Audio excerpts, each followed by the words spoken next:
probably the finance end of things and stuff like that. There's some paper and pencils around. We'll answer any questions. If you could, write down your question on that piece of paper and give it to Mr. Nelson, and we'll hold off some time at the end of the working session and we'll go over them. For the most part, looks like a pretty good group here, so I don't see any flames or pitchforks or anything, at least not yet. Just keep it respectful. If all the questions end up being pretty much the same, we'll maybe just cut it short to just one or two people talking.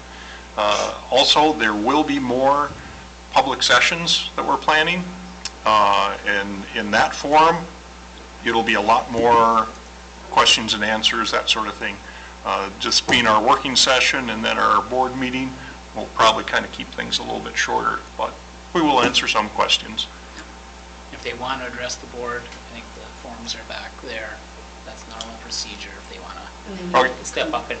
Yep, so back there if you want to ask a question, and then when you ask the question, it'll come up and we can figure it out at the end and stuff like that. So. Because we have quite a few people that when we stream this, listen into it, and if we're in the back they need to be asking questions, yep. they only hear part of the conversation, so I think we kind of fell back on old habits last meeting. So if you want to address the board, there's a form back there, and then we just ask that people come up to the mic so people yep. listening at home can hear the conversation.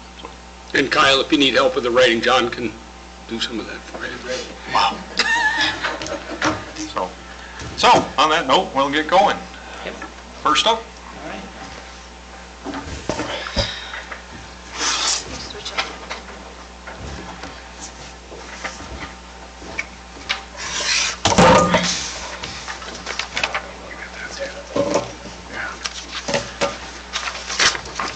So good evening, members of the board.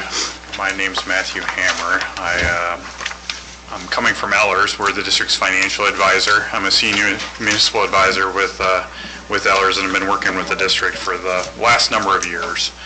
And we just have some information today to go over. Some of it's going to be baseline information of how your district compares. And then we'll get into some of your options as we look forward to potentially looking at ways to generate some additional revenue for operations, but then also some revenue for projects. Just high level right now, again, there's nothing in this information we're not making any determinations on this is the path forward. It's just meant to be informational at this point in time, and if there is any considerations as we move forward, then we'll fine-tune some of the numbers and give more specifics at that time. So with that, I'll get started. Just over with some of this overview information. I like to always start with general tax base information for school districts, and this information is unique to the Lake of the Woods School District, but is unique to any school district in the state of Minnesota. Nobody's going to look the same in this regard. I'll orient you to this chart. The information on the left is the market value that gets assessed by the county every single year. This is the latest information we have that breaks down information by property tax base. This is for taxes payable 23. There'll be updated information for taxes payable 24 when final values and rates are released at the end of March. But for now, this is the best information we have. And you can see how your tax base makeup is made up. About 26% or almost 27% is residential homesteads. Commercial industrial makes up about 11.5%. Qualifying agricultural property, that's property that would be tillable property, managed forest land, those types of property. It makes up qualifying agricultural property. That makes up about 26.3%, and then seasonal rec makes up about 27.2%. When that gets broken down for a school district, that it gets turned into two tax bases. The tax base on the far right is called the net tax capacity tax base. That's where most school district levies are spread. The tax base in the middle is called the referendum market value tax base, and that's where there's three levies that the school district has at Lake of the Woods: your operating referendum, your local optional revenue and your equity revenue. Those are the only two taxes that are spread on the middle tax base. The rest of the levies, including the school's debt service levies or all the other categorical revenues, are spread on the tax base on the right. The thing to point out is you'll see the percentage of those percentages on the right. That's the percentage of how much each portion of the tax base pays towards those levies. So on a referendum market value levy, about 54% of those levies comes through the residential homesteads, where about 23.1% of a net tax capacity comes from your residential homestead part of your tax base. And the big driver of that is, you can see the qualifying ag and the seasonal rec, which makes up about 50% of your tax base, is excluded from paying taxes on the RMV, or the referendum market value levies. And we'll see how this kind of plays out when we look at a couple of ways of generating some additional revenue for the budget as we move forward. But this just gives you some context. So most of your levies spread here, about 81%. The other 20% is spread on referendum market value. When we look at, yep, go ahead. I don't mean to, Yeah. tell me if it's not appropriate time for a question, but Yeah. you said it's all unique, it's all specific to Lake of the Woods, but when you look at the 27% on the seasonal recreational number, how does that compare to a place like Brainerd? I mean, is that just the way it is in some communities? Is that high? Yeah, some communities that you have, obviously, just with the way your community tax base make up, your seasonal rec property makes up a larger portion than most communities in the state of Minnesota. So that's unique to Lake of the Woods. If you get down southwest Minnesota, you'll see upwards of 70 or 80% of those tax bases are made up of ag property, for example. So when I say unique, is there's not one school district in Minnesota that's going to look the exact same in this breakdown of where the taxes come from, which makes it unique from district to district, how much the residential homeowner is going to pay compared to the seasonal rec homeowner, and so on and so forth. And we'll really see that dynamic play out in your tax base when we start looking at the difference of a levy spread on referendum market value versus net tax capacity, because the residential homeowner is going to pay a lot different. It's going to impact that residential homeowner a lot differently, because they're paying a larger majority of those referendum market value levies. Okay. So I think the importance, right, with you guys is when we start talking an operating referendum, for example, which we'll see as we move forward, when the seasonal rec tax base comes out, that means the residential homeowners are going to pick up more of that tax. So when we look at where you are from a tax comparison perspective right now, this is if we took a residential home at about the average of a Lake of the Woods residential home right now at about $185,000, and we stuck it into any one of these school districts on this list. And you'll see currently right now that residential home for taxes payable 23 would have paid $596 annually. And then you can see across the board any one of those districts, if you would take that same $185,000 resident home and you put it in any one of those school districts, what you would pay. And is that, you may be about to say this, but okay, so that's a function of the value of the property and the number of students within the school? This is taxes now, so this is just all school taxes. So this is a function of the tax bill that homeowner would pay. And you're right that enrollment drives how much revenue a district will generate. But from a comparison perspective on this chart, this is how much each one of these homes, or if it was valued at $185,000, would pay in any one of these communities. Okay. And do you have an explanation for the Goodrich anomaly? The Goodrich anomaly, their tax base is small compared to most, right? They've got a lot of ag property, they don't have a lot of commercial property, so their overall tax base is low, but they also have an operating referendum that's closer to about $1,700 per student. And we'll see how that kind of plays out as we move forward. So this illustration right here is an illustration of what I call additional revenue for operating your school district. And when we look here, we're looking at an operating referendum and a capital project levy allowances. So all school districts are generating basic revenue through the state aid formulas. This is really looking at how much additional revenue per student do these school districts receive, or your school district receives on a per student basis above that basic revenue allowance. So currently, Kelleher doesn't have an operating referendum or a capital project levy. Lake of the Woods voter-approved operating referendum right now is not quite $24 per student. Rose's is about $227, and then you can kind of see as you go to the right, Lancaster's at about $3,200, and they also have a capital project levy that they generate some additional revenue for. The operating referendum, the orange parts of those graphs, that revenue is used for anything in a general, anything in your general fund, so any general fund cost. Those blue bars are representing, for example, in Grigola, they use that revenue to pay for school buses and technology. Lancaster does a little bit of that as well, and then Badger uses theirs for technology costs in their school district. Again, the fact that we're outliers in that, in terms of numbers, is that just a reflection of how long ago our last referendum was approved? It's a function of that, and you just haven't requested operating referendum dollars or capital project referendum dollars to the levels these other districts have had voter approved referendums approved at.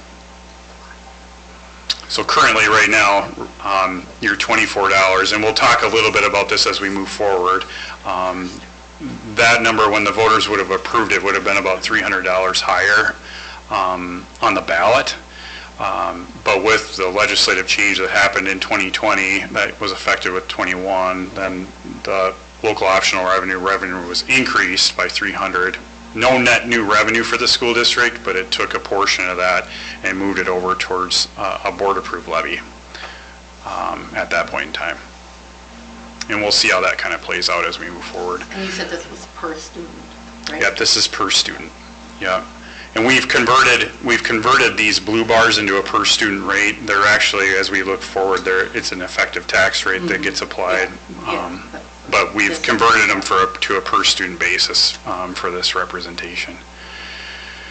So this is the district's current operating referendum, and like I said, there was a law change that happened that started with fiscal year 2021. There was no net revenue gain by the school district as part of that change, but it did take a portion of that revenue and converted it over to the local optional revenue formula. So what's net effect right now, if you were out, your voter approved operating referendum is now $24.24 per student. That legislative change, now school districts in Minnesota can approve these levies one time. They can do it at the same term and the same amount that was approved by voters one time per state law. That was a law change that happened this last legislative session and is in effect, and some school districts are accessing that. We're right here, we're just showing that time frame of when that would be applicable for your school district. And then this represents for a voter-approved operating referendum, you can be out 1 year early from its expiration to ask for renewal, and that's what's represented in the two asterisks there. The first year would be an election in 26, and the final year would be an election in 27. So this just provides some background on that change. Again, back in November of 2016, when the voters originally would have seen the question on the ballot, or if you go back and look at a ballot question from back at that time, it would have read $324.24 per pupil. And again, that was changed. No net change in revenue. I want to make sure that's pointed out. There was no change in revenue, but it was converted over to a board-approved levy. So right now, you're generating just a little bit over $10,000 per year for your voter-approved operating referendum. This provides some background on what an operating referendum can be used for.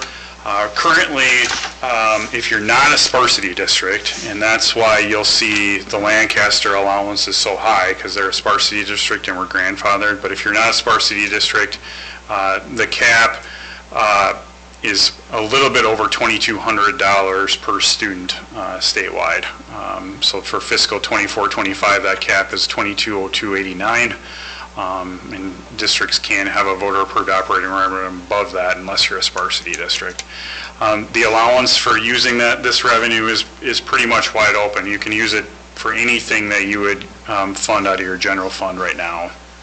And typically there's a combination of local levy, or there historically has been a combination of local levy and state aid for operating referendums for school districts, but the valuation changes that have happened across the state of Minnesota, very few school districts receive any state aid or will receive any state aid starting with next tax year because of the increases in valuations that have happened statewide.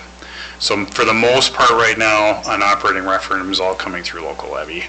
And then the max term there is 10 years. Like I said, it can be renewed once.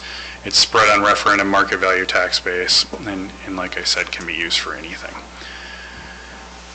How do you pump up or get into the state aid process? You must have a real rock bottom effort on your... Yeah, it's based on your referendum market value per student, and that formula hasn't been changed for years and years. So as the valuations have been growing statewide, for the most part, districts have lost all the state aid that have been part of that program, or will lose all the aid that's part of that program over the next year. I mean, realistically, Lake of the Woods County is not qualified even close to do something like that, to apply for a state aid situation. Yeah, you wouldn't qualify for state aid as part of this program. I think you have just a very tiny percentage now, and by the time we get to next year, there isn't going to be any state aid. And that really is, those benchmarks have been set in statute for a long time. They haven't been adjusted for any inflationary factors. Like some of the other formulas in the state, like the debt equalization formulas, those have been benchmarked to statewide averages now. The formulas for any of the RMV levies have not been benchmarked to any statewide factors, so they've been set. And as valuations have been growing, school districts have either lost state aid as part of the program or are not generating any new state aid if they go out and ask for new referendum revenue. So this is we prepare this chart on an annual basis for our school districts, and the legislature actually has been using this chart for quite some time too. This benchmarks the general education formula. So this is the basic education formula that you hear about whenever the legislature is talking about increasing state aid for school districts in Minnesota. The bottom represents the formula allowance, and this has been adjusted to the pupil weight change that happened back in 2015, but that represents the current pupil allowance through the end of fiscal year 25, so with the legislative changes that happened this last cycle. The top bar represents what that formula would have done if it just would have kept up with inflation. So over that period of time, you can see early back about 2 decades ago that it was closer to the blue line above, and then the gap widened. They had tightened the gap, and actually there was a lot of discussion that they were tightening the gap, but now you can see how the consumer price index has really shot up, and everybody's aware of that when you go pay for gas or pay for food, all those things, and you can see that that gap now is widened again.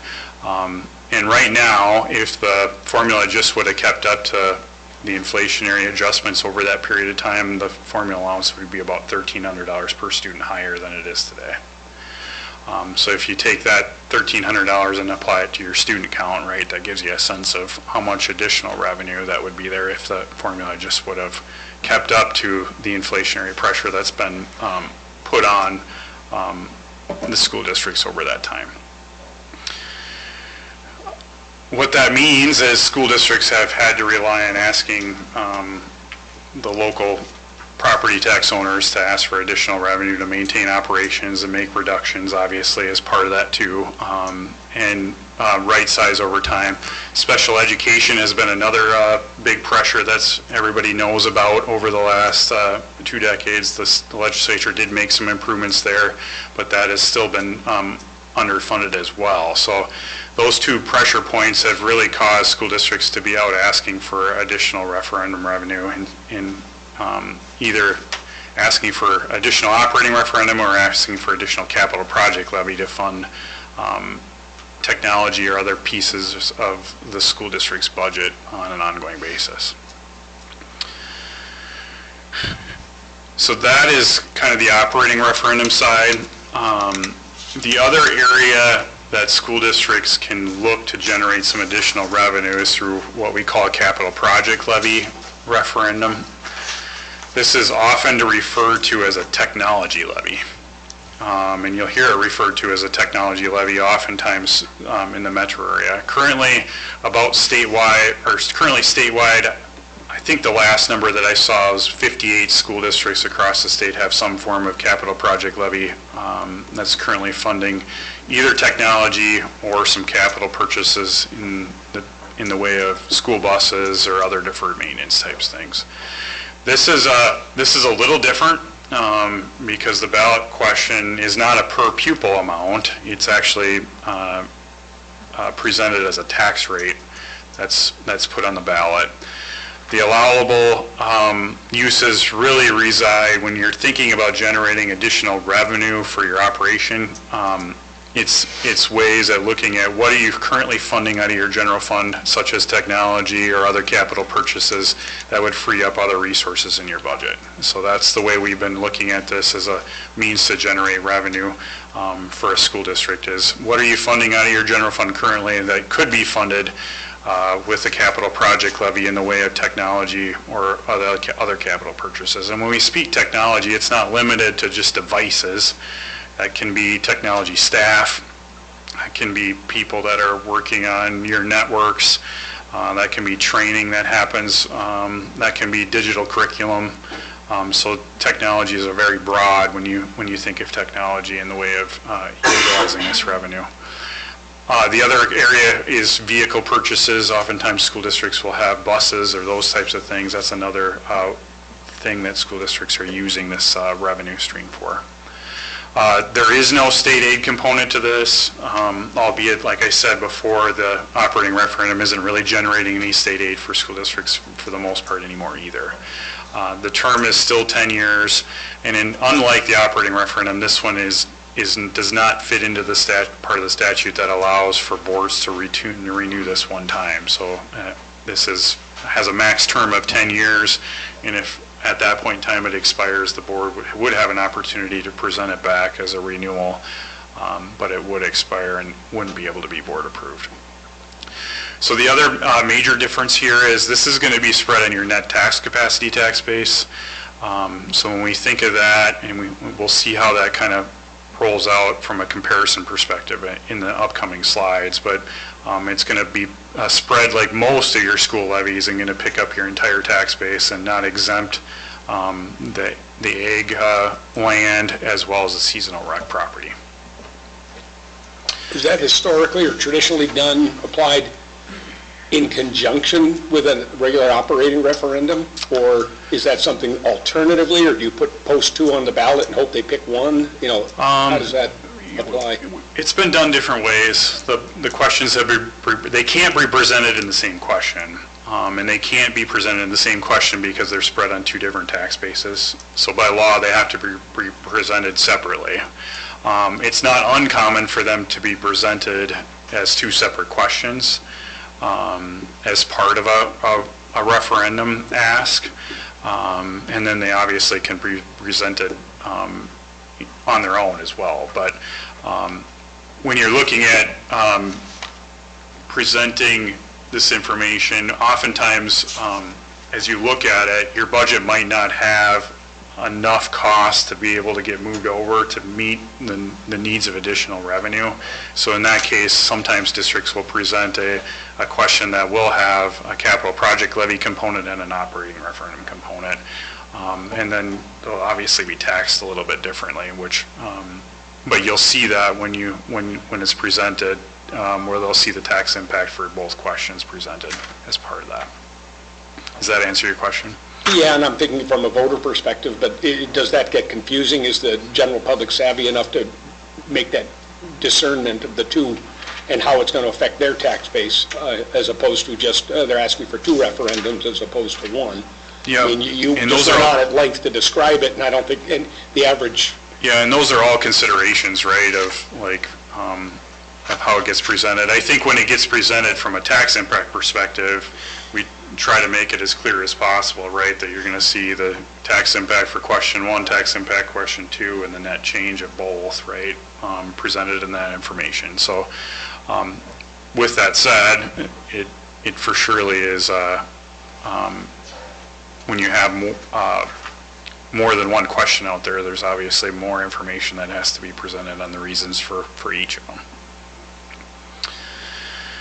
So this chart right here is really meant to provide the overall differences between the 2 types of levies. And like I said, I've hit on all of these. I think the main ones to take away is they're 2 different tax bases. One's a per pupil amount, one's going to be a tax rate. There's no maximum here on a capital project levy, albeit that if you're looking to generate additional revenue for operations, there is basically a maximum in essence if that's your goal, right? Because you're only going to have so many costs that are going to qualify for a capital project levy, where this is going to be pretty much open-ended and you're going to be able to use this revenue for whatever you would like. The election dates for any net tax capacity levy, there's actually more dates that you can present this to voters. You can present a capital project levy or a bond referendum in February, April, May, August, and November of each year. And an operating referendum can only be presented in November unless you do it via mail ballot, which typically is very costly, and then or unless you're in SOD. That's the other factor. If you're in SOD, you can present it outside of November. And the max term is 10 years. So this is really kind of, the goal of this chart, we call this our smackdown, which really looks at these 2 types of ways of generating revenue. And if we look at generating an additional $300,000 of revenue, if we do it through a capital project levy and we do it through an operating referendum, you can see the breakdown of how the taxes are paid. So the top is your residential homesteads. If we look at a $175,000 home, for example, we're at about $54 a year. These are annual tax impacts versus $134 a year for an operating referendum, and the difference is about $80. You can see how that plays down on the commercial property. If we look at a $100,000 commercial property, it's about 57 on a capital project levy, about 77 on an operating referendum. And then you can see how it plays out with ag property and seasonal rec, because there are no taxes paid. When we start looking at an operating referendum on these tax bases, where there is taxes paid for a capital project levy. And like I said, this is where most of your taxes are spread. The difference really comes into play for districts is when they're asking for operating referendum dollars. This is the one of the few levies that are spread on operating or the referendum market value tax base. So are there any questions on this piece? Because I think this is kind of an important consideration when you look at the 2 types of levies. I like the idea that everybody is contributing on the capital project levy. I mean, it seems to certainly makes it a more saleable item. Yeah, I'll say when we worked with Walker, this was an analysis we did. Walker has a lot of seasonal rec property. It's almost 40%. And we did the same analysis, right? When you start looking at that portion of your tax base starting to contribute, and it takes some of that burden off the residential homeowner. And what do they have for agricultural? They don't have a lot of agricultural there. Yeah. But maybe quite a bit commercial. They have a little bit more commercial, right?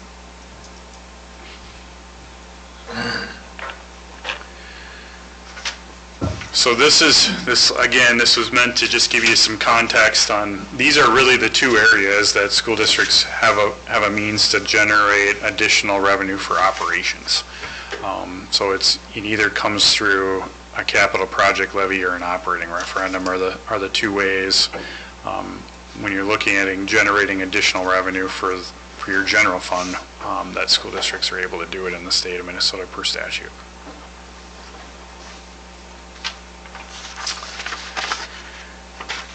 So the next piece of information we just have to summarize is just some tools overall when we start looking at broader projects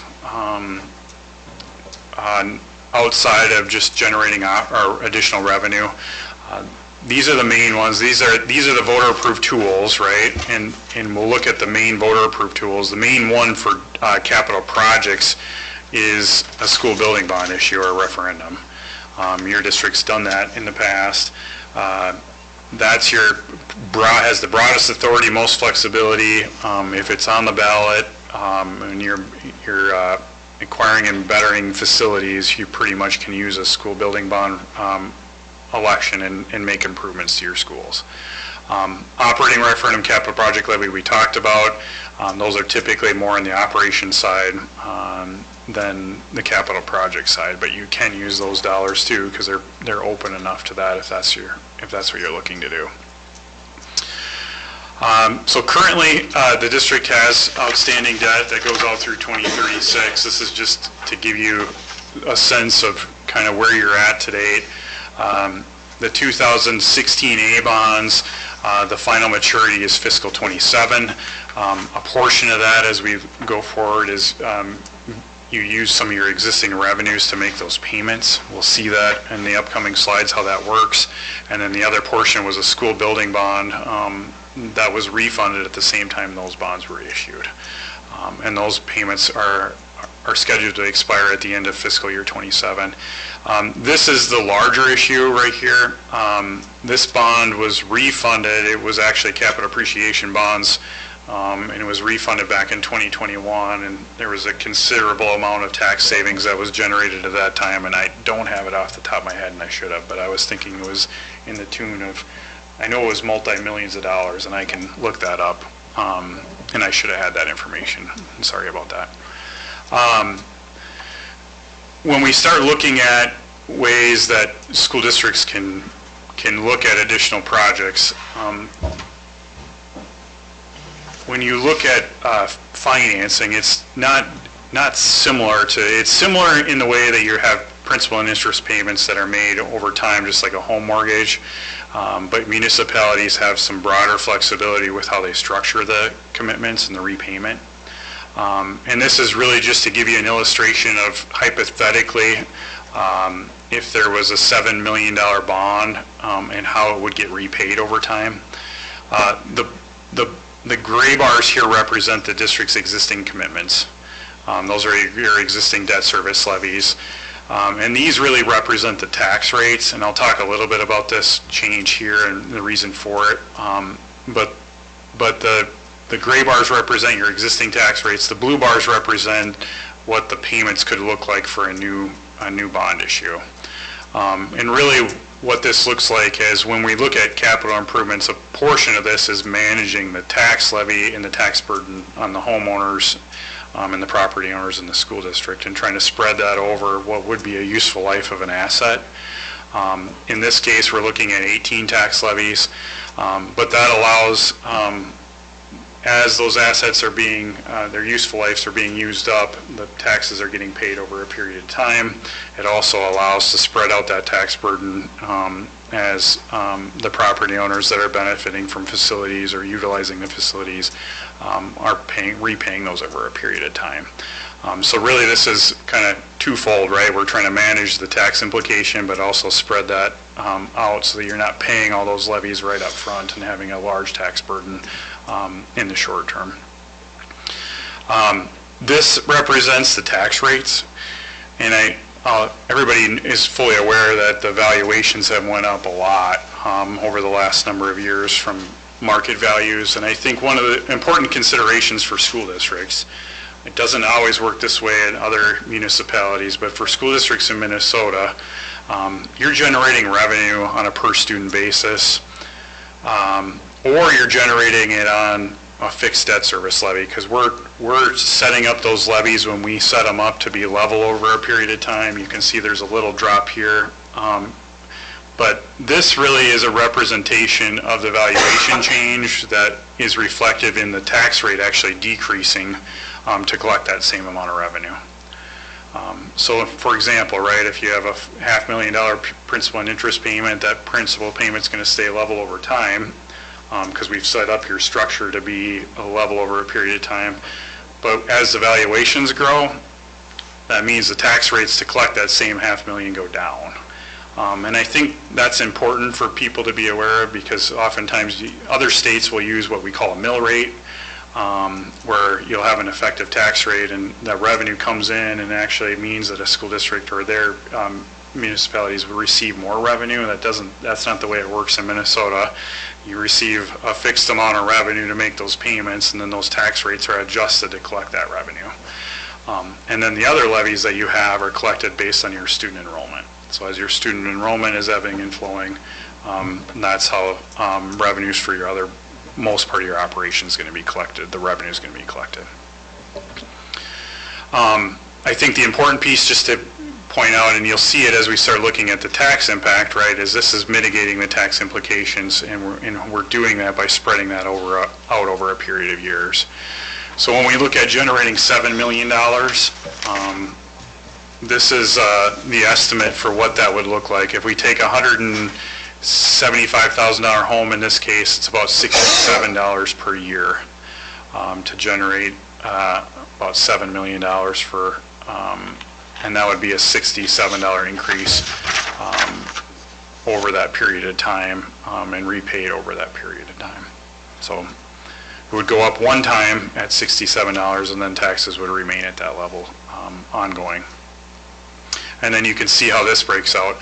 I think the other consideration here is any levy that's a school building bond qualifies for the ag to school credit. So you'll see in this case the ag property tax impacts. This does account for that 70% reduction in the debt service as a result of the ag to school credit that is applied in this case. And then you can see the seasonal tax impacts here. So I'll just touch on the ag credit a little bit. The ag credit started back in 2017. It was initially implemented with taxes payable 2018, and it was at 40% credit, and it applies to any debt service levy the school district has. So anything that ends up in the debt service fund, so including your existing debt that we showed here, all these levies are currently qualifying and getting that credit as reduced as part of that law. It stayed at 40% through 2019, and then it's been phased up. It's phased up to 50% in 20, 55% in 21, 60% in 22, and then now is at 70% in 23, and that's at its full level. And it's been there since started with taxes payable 23 and again in 24 and ongoing. It's an open and outstanding appropriation, which means that even if the government shuts down, it would still be flowing, right? And the only trajectory that has had, it's one of the few laws in the state of Minnesota that has had bipartisan support. So the only trajectory that has been talked about has been an increase to the credit. Back in, would have been not last summer, but the summer before, there was a bill to go to 85%. And that didn't ultimately come through. And then last year there wasn't a lot of discussion on the ag credit, but it's at 70%. So anyway, for the ag property owners, the levies that are getting applied here have that 70% credit automatically applied off their taxes. There's nothing that you have to apply for, it just automatically happens at the county level. So when we start looking at other options, when we look at the information that, I know you've had some information prepared by Winstead from the standpoint of cost. There are other avenues where school districts look to generate some additional revenue for capital projects that are board approved. Your LTFM program, or long-term facilities maintenance program revenue, that's one of the most common areas school districts generate some additional revenue. Your district did use that. If you go back to that 2016 A-bond, a portion of that was funding some projects at that time. That revenue is limited to $380 per student if your building age is at its full level. If you're not at 35 years of age, there's a prorated factor of how much revenue you receive on an ongoing basis. And we'll see how that kind of plays out. I got a little chart that shows that as we move forward. The other area that school districts can generate some revenue is for projects that by state statute are considered, the state statute is considered necessary. HVAC improvements that improve indoor air quality that are over $100,000 per site, fire suppression, and asbestos removal are those areas. But for the most part, with districts with newer facilities, those don't typically apply. This is just kind of touching on that 2016A facilities maintenance bond. This is a graphical illustration of how that's been working. You can see your revenue as your building age is increasing. You get just a little bit more revenue on an ongoing basis each year. And you're going to get to your full level of funding when we get out to 2029. Right now is the projection. This is the fiscal year. But the orange bars represents your current payments, and that final payment then is going to come off with fiscal year 27. Right now you're receiving right around that $160,000 a year number for facility or deferred maintenance projects in the district. And about $100,000 or so is available right now because a portion of that's going towards making payments on that other bond. I won't touch a lot on these. The operating capital facilities bond is another area that school districts generate some revenue. That's the same concept where you're using the revenue that you generate through your operating capital formula to repay those payments. This has broader authority, however, though, so if you're looking at renovation projects, that's an area that you can look at using capital facilities bonds for, and capital notes is the other one. This one, oftentimes school districts are leasing buses, for example, or purchasing buses with capital notes or technology. That's the other way school districts are using operating capital, or operating capital through capital facilities bonds. When we look at lease purchase financing, this is the lease levy. You guys are currently using your lease levy for your ice arena lease right now.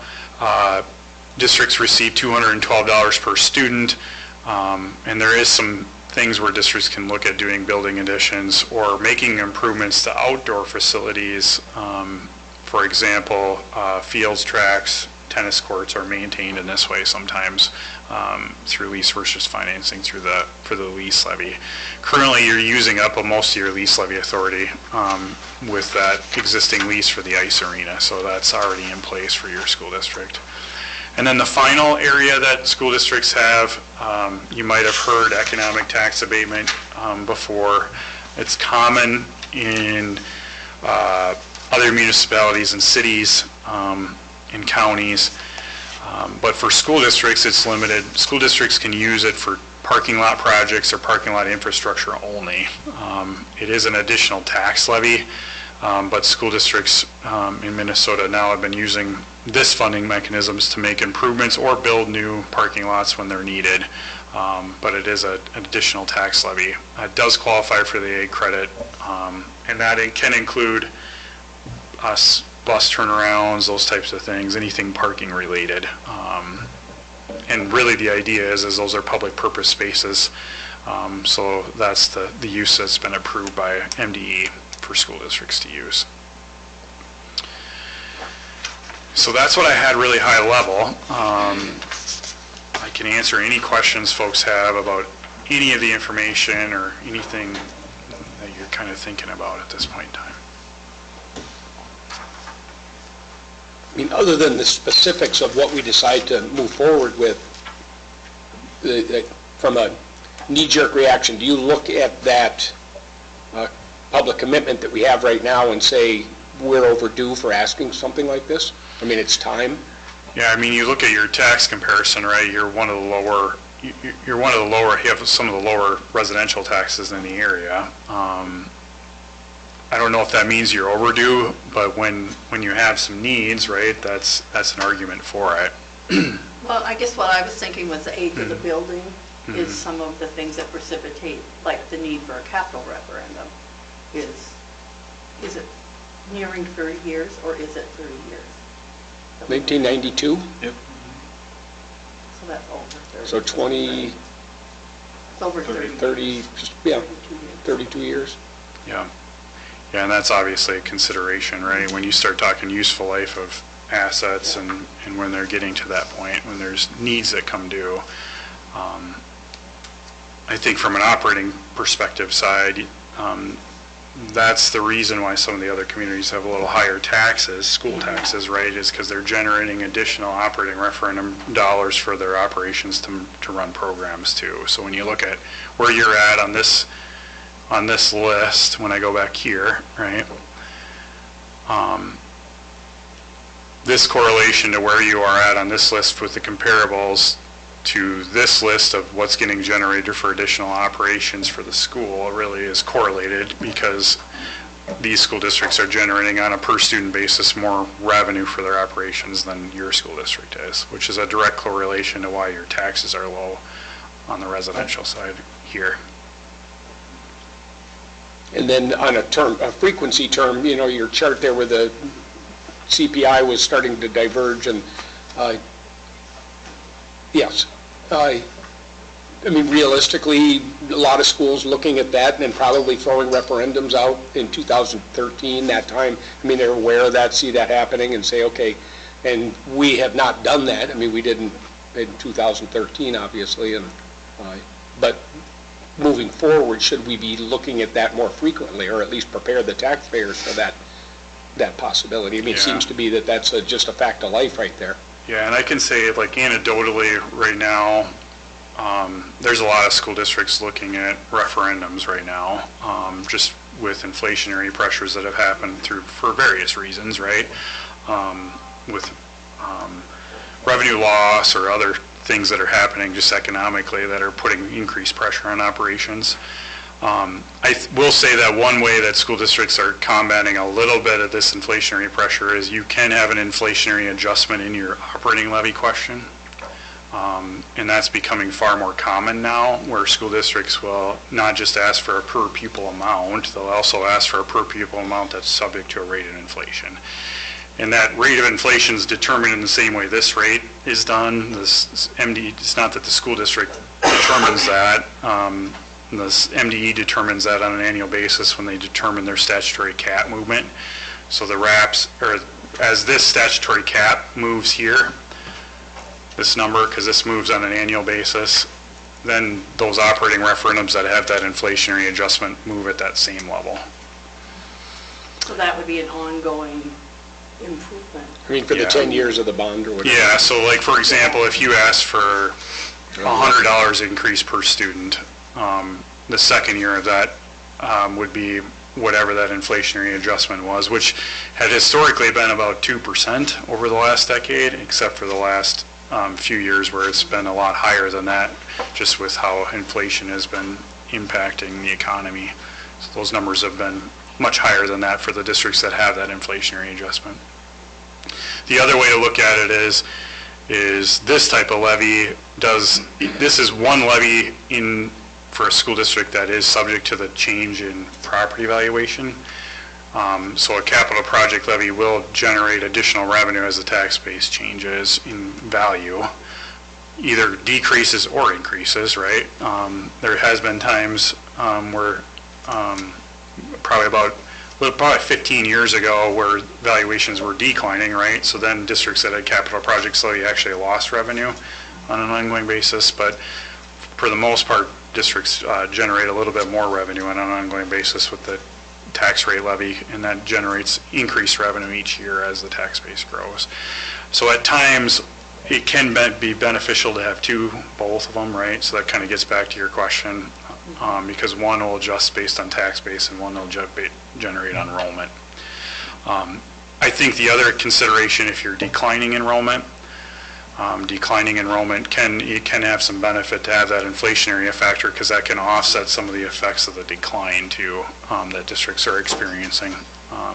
So having that inflationary effect, right, kind of just helps offset some of that decline in enrollment too.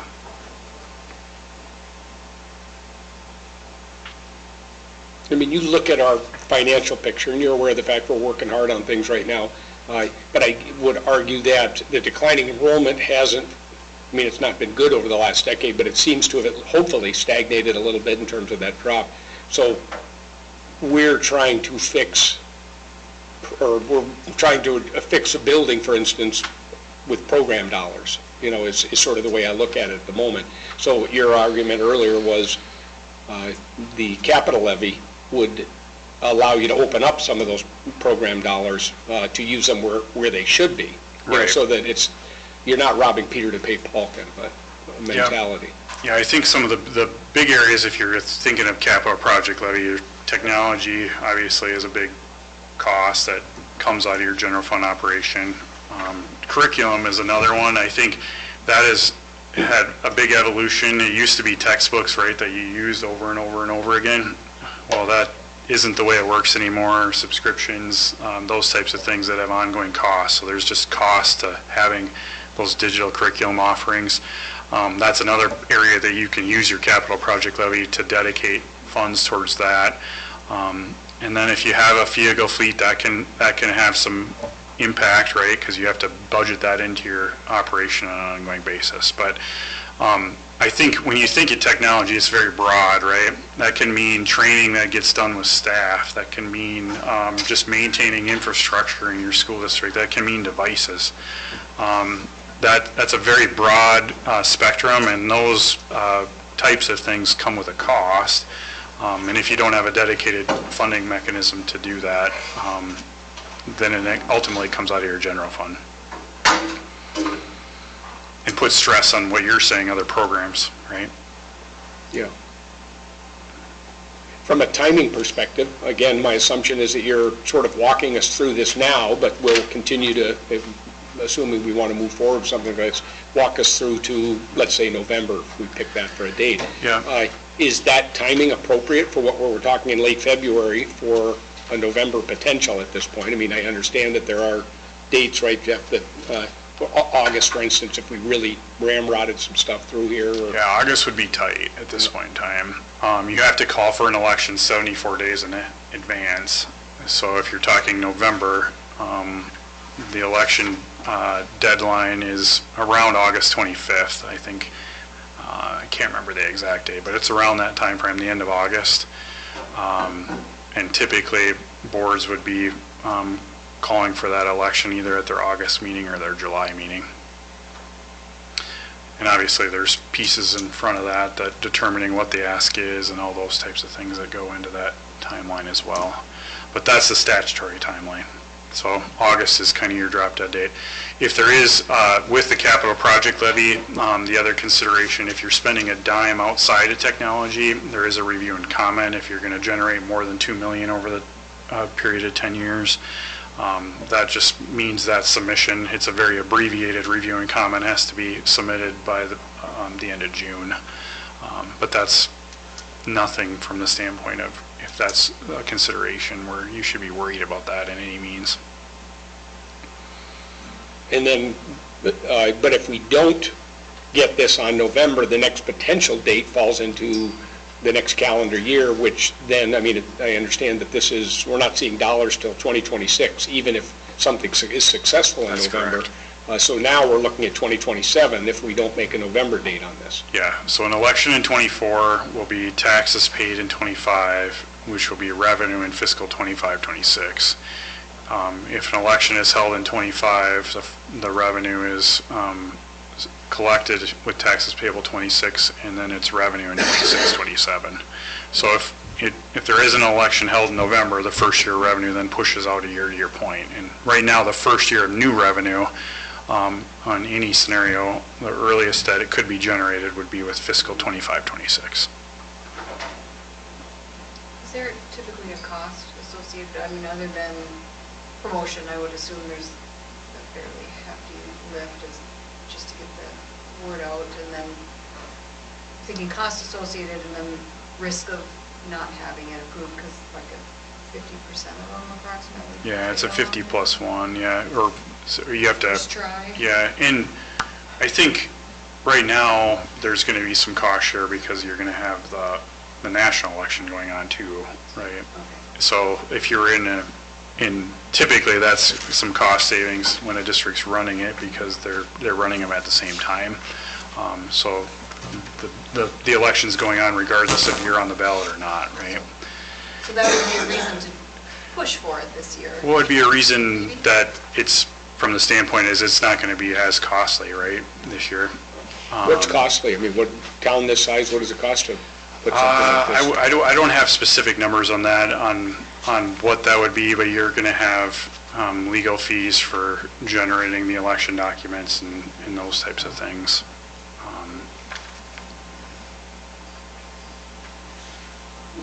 And that's something we'll be able to find out, obviously, Yeah. as we enter into this. I mean, I'd like to know, is it going to cost me, for us, this much to fail, for instance? You know, and knowing that, you know, that potential exists out there. 12 to 14,000 sticks in my mind last time we talked about it, but I don't remember that. That sounds about right. Say that again, I didn't. 12 to 14,000 Okay. for the district. I'm I mean, that pretty sure that include, was a November election, In the so, regular. does that include Eller's costs? no. I think that was just for, to pay the county for running the ballots. Yeah, and all typically that our stuff. cost just is about $2,500 for helping prepare tax impacts and all those pieces, depending on what we're doing per election type, so. So it's not something you want to go into unprepared for without a plan, because there is a significant amount of money, but Yeah, yeah. yeah, and those are costs that unfortunately you just can't avoid, right? So from the standpoint of if you're going to have a ballot question, so. And I think whether or not you're prepared or not,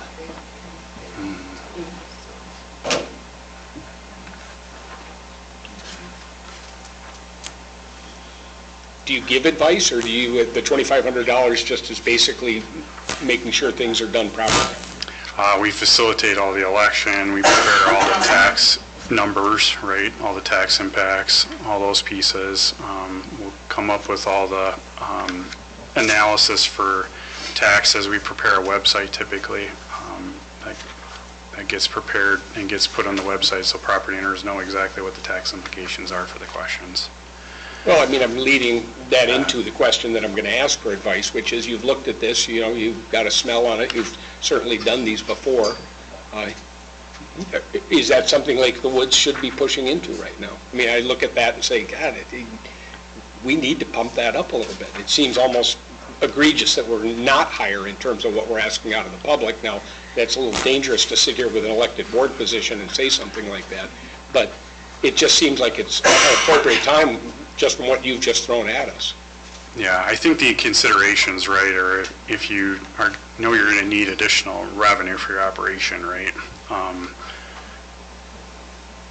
You're not going to generate any revenue until 26 the way it is, right? So the question becomes, can you wait longer, right? Because then the new revenue wouldn't be coming till 27. So I think that's an important consideration as you're thinking about it.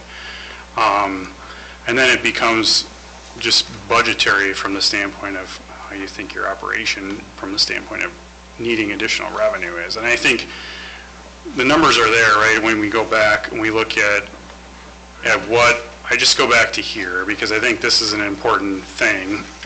When I look at these, is I say, this is additional revenue on a per student basis that these districts have for running their school districts and providing programs that you don't have, right?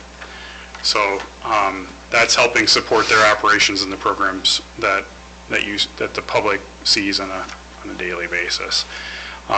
If you had another $300,000 per kid, that probably would make some difference, right, from the standpoint of maintaining programs and maintaining high-quality staff, all those things that are important to making sure that kids learn. And then I think this is a testament to a correlation of this, right? And that taxes are lower here, just There's various reasons for that, but a component of that is because of the lower per student operating referendums. And if we looked at that last chart that you just threw up there with the other school districts, you could probably look at dates on that, and they would also be somewhat sequential in terms of the way they've ascended the ladder, but that the right-hand side of that would be the most recent of referendum askings, and back down to this end, we're probably on the far end of the date, is what I'm getting at. Yeah. Yeah, and this Goodridge one doesn't even have the latest election in there yet.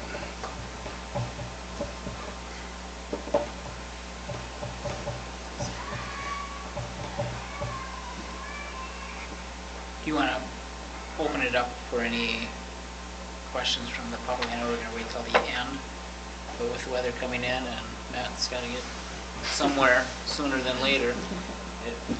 One more question, when would a decision have to be made? I mean, what are you looking at now? I mean, are we talking within the next 30 days of saying we're going to move forward with that? From what he said, it's I mean- sooner rather than later. I mean, I think an indication of kind of conceptual direction, right? Ultimately, your deadline's going to be August, right? Of whether Yeah. it's go And back into that. or not, but, And if we're looking at capital, then we have to have some good information by June. so there's just some considerations as you're kind of doing your planning from that perspective, and it's whether it's just the operating question or whether there's potentially other considerations for asking for capital projects too. And any other analysis, because, I mean, we've showed you this, right? Right. So I think there's, depending on what you guys are thinking for specifics, that'll kind of play into, we'll have to kind of work through that analysis on our end to provide you the information you need for making a decision too. Do you target like, I guess it depends on how you go about it, but would you target like a $300 per pupil? That seemed to be kind of the average over there. I mean, that works out to roughly $120,000-ish for us per year. Or do you go about it some other way, or what do you use? Well, I think the important thing is to kind of look at your budget, right? And what you think you need from a budget perspective. And I know you guys are kind of working through those specifics yet, so those can get fine-tuned. And that's kind of your initial basis of what do you need from a budgetary perspective as you go forward, and then is there additional requests on top of that that would get you some other things from a school district perspective or other programs that you could support as well. So those are things that we can look at, right, based on after we kind of look at other specifics, and we kind of work with Jeff to kind of fine-tune those potential requests that you'd have for looking at other options. Breach protocol and open it up to the general public. If you have any questions for them, now's the time to ask them if anyone wants to. Woody's got one. I've got a question. Is this briefing available online for somebody to see? This year? Yeah, we can put it up on the website. A nice presentation would do it help. If You can have mine, I'll it's in the get board a docs. copy of Boyd's if you want. Okay, I'll take a copy, just help when I write the Yep. article. Yeah. Yeah, I'll give it to you here before the meeting. That's the fact. Why don't we save time and just give them mine? Okay, fair enough. I have a question. Do the recent non-passing of referendums in places like Warroad and Thief River, in the last two, I mean, Thief River was last year and Warroad was, I think, 2 years ago. Should that impact your decision to approach this? Is that a pattern in this area? I'll say that every district is different, right? Because you'll see Goodridge's taxes were high, right, and they passed a referendum last cycle. So I think every community, depending on where they're at for various reasons, is different when you're presenting information and what you're discussing from the standpoint of what programs and those types of things are the important piece that resonate with whoever you're putting them out to. So I wouldn't say that should be any deterrent to whether you should ask or not. Did Ellers work on either of those two referendums? Did not work on Thief River and did not work on Warroad. I'll throw something out, that, at least from what I noticed on that. They already have in place referendums, and we're at $24. So Right. I would hope we would have a bit of leeway with the public.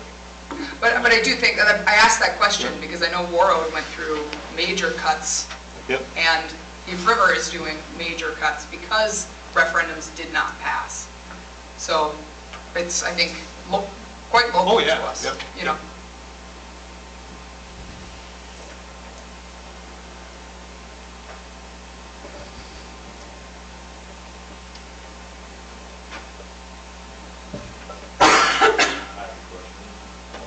Okay, go ahead. We go specify a little bit more depth with the age of the school, we'll move on to that part, talking over reaching maturity level of whatever you want to call a sense of being done with our debt to, what, you said 35 years, I believe you said? And we're reaching. Yeah, so one of the formulas, and I'll spend a little bit more time on this because I think it's it's important for especially outstate schools, because so school districts in the metropolitan area have been grandfathered forever, and they don't have to ask voters to do any maintenance on their schools. They can levy for whatever they want. If you're in the biggest, it's now 28 schools based on a square footage perspective. So it's, if your buildings are more than 30 or more than 35 years old, the limitation is 1,500 or 1,500 square feet, and if it's 15, it's 1,850, I think, is the calc. And then they get a levy for any deferred maintenance costs. Historically, school districts in like outstate that didn't fit that meld were limited to a very small deferred maintenance allocation that came about. And starting in 2015, the LTFM program came into play, and it started generating some actual revenue for school districts to use towards facilities. And I say that because there's a backlog for school districts right out the state and across the state that do deferred maintenance projects. So if you're an outstate school, oftentimes you're asking to repair a roof or to do windows. You won't see that very often in the metro. You'll see it for a new field house or some other new program, right? Because they're just not having to ask those questions for just maintenance. With that law change, that was a dedicated funding source. It's 300, it phased up, it wasn't at that level, it's now at 380 per student, but you have to have your building age on average for all your sites has to be at least 35 age, otherwise you get a prorated factor of that revenue. So if you go build a brand new high school, for example, brand new one site, when that high school comes online and if the other school is sold or demolished or gotten rid of, you don't get any deferred maintenance or maintenance revenue in the short term, as those costs are, as the building is aging up. And then when you get to 35 years, you get that full allocation. So when I was saying on that revenue stream, right, if we look at that, this revenue stream is really showing that your district's going to reach that full 35 years of age getting out here in starting with fiscal 28.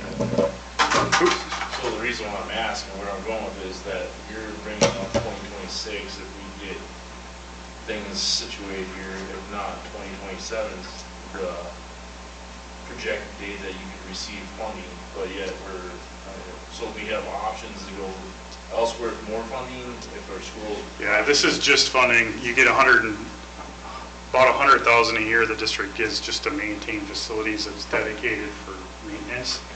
Otherwise, the revenue stream has to come through other general fund revenues, either through operating capital or the general fund. This, the current project for the district's outstanding debt here, this is the payments that are going towards the other major capital projects in those gray bars.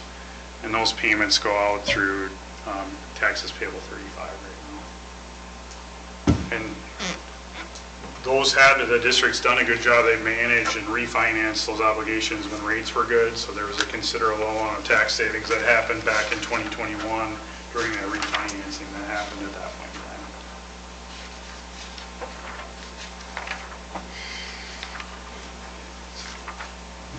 time. that answer your question? Yeah, I just wanted to see where it's crossing. Yeah. Get a tight point, so. Yeah, so this represents tax rates on the capital levies, right? I just wanted to hear Yeah, it, and yeah. so other people listening can understand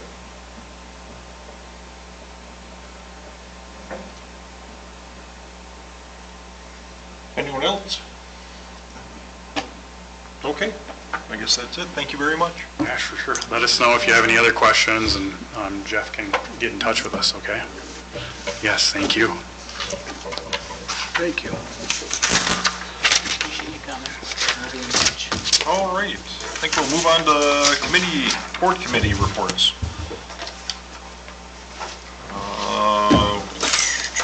Forest? School Forest, we did our, School Forest? I don't have we did our candlelight ski, but we didn't ski, and we didn't have candlelight. Otherwise, it was a very successful event. It was 48 degrees. We did use the new loafing shed for the first time, I think, officially. I had the DNR set up a, touch and feel kind of a situation out there. We had fires at both spots, good turnout, 50, 60 people, hot dogs, marshmallows. The only thing lacking was no Jeff Burcham to tell stories about the out of doors. So it was a good event. Okay, then I guess, I had them written down here. What were the other committees? Buildings and grounds, and I can address that in my... Okay, we'll postpone that. Finance? Sheena usually does that Yeah, we'll let in the hers, finance okay. report. Well, in that case, all the other ones are covered, so we'll move right along. We'll go right into the superintendent's report.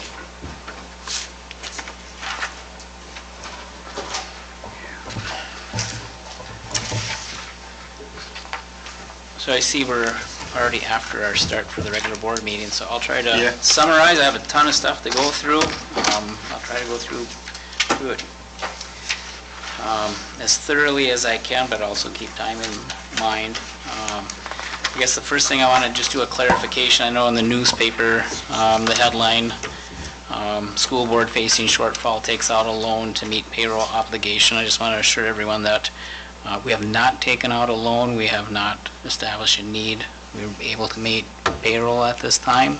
So the headline was a little misleading, and I know the Northern Light region is looking at a retraction that I requested. Our enrollment, you might have to turn those back off, Sam, because I have some stuff, so. It's all right. Enrollment, we're at 429, and that's down 2 from our January report. Elementary still at 201 students. And then our senior high school, junior high, including the 6th grade, is at 228. We had a district cabinet committee meeting, and I just want to give a kind of a summary of that and kind of go into some of the details. The purpose of that meeting was to go with staff and discuss where we're at financially and come up with or present some recommendations for reductions. We met on February 21st. There were 17 staff and 2 school board members present. We did an overview of changes in revenues and student enrollment that has led to the need to make reductions. And I just want to quickly hit, there's 2 things that are going on financially with the district. Declining enrollment and the term funding cliff has been used in some articles. That's one thing that's pushing us to have to make specific reductions, and those reductions would be something that we'd have to approach at this time either way. The other issue, I'm going to call it missteps or financial hits, unforced errors that hit our fund balance, our unassigned fund balance, which tighten things up for us and makes things a little more stressful for everyone, and it's kind of the reason why we had to take out that line of credit. And looking at where we're at, a lot of this stuff came about during the 21-22 school year. It probably started a little bit before that. But we had a lot of staff changes within the business office. In September 27 of 2021, we transitioned from a full-time in-house business manager and entered into a contract with SMS, with a business manager in the building 20 hours per week. We did have a designated HR person that had been there.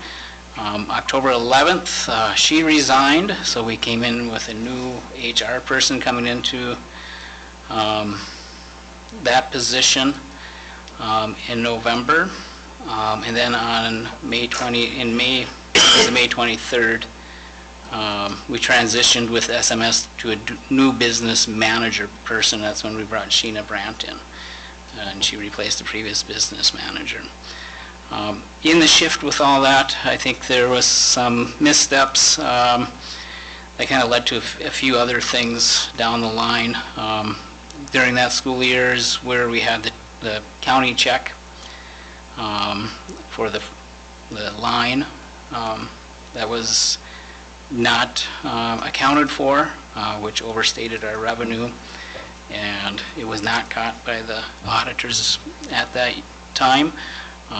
So that was something, was actually repaying the state for that extra almost $500,000 this last fiscal year, and that contributed to a hit to our unassigned account. We also, during that time frame, had several employees that left the district and were not correctly terminated in the HR office, and this led to the insurance premiums being paid over time that shouldn't have been paid. We also had lots of federal ESSER dollars. We had designated some of those dollars for our chiller replacement, and the report that was supposed to be submitted to MDE was not submitted when it needed to be. Also during this time, there was some errors with salaries being under budgeted, and that started in FY21. Previous auditors, the one that we had this last year and the one before, were both extremely late in getting our budget and our final audit report, which is what we use to make adjustments to update our budget. And this impacted what we had in our 5-year projection model, which led us to not make the budget reductions we should have last year.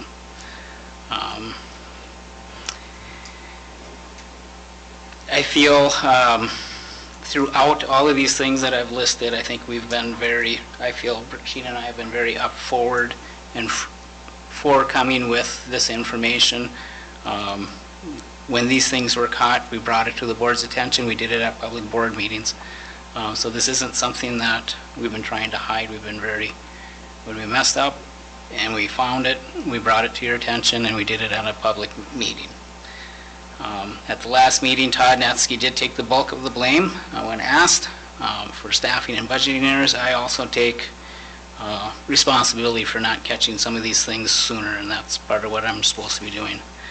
And we'll be looking at ways to improve how we, our oversight for the business and HR. We've been doing, since I took over this position, monthly finance meetings. We need to look at how we share that information so that we can catch these types of things before they get out of hand. So those are kind of the missteps that I wanted to bring to everyone's attention. Declining enrollment, and this is one of the slides that Matt actually used in his presentation that talks about the lack of the state keeping up with inflation. The next slide I have is, and this is from our audit report, most recent one, our revenues per student for 2023 is at $15,421, and this is about $1,800 less than what our actual expenditure per student is, and that's on this next slide, which is at 1,700, or 17,232. So our revenues are not keeping pace on our per student expenses.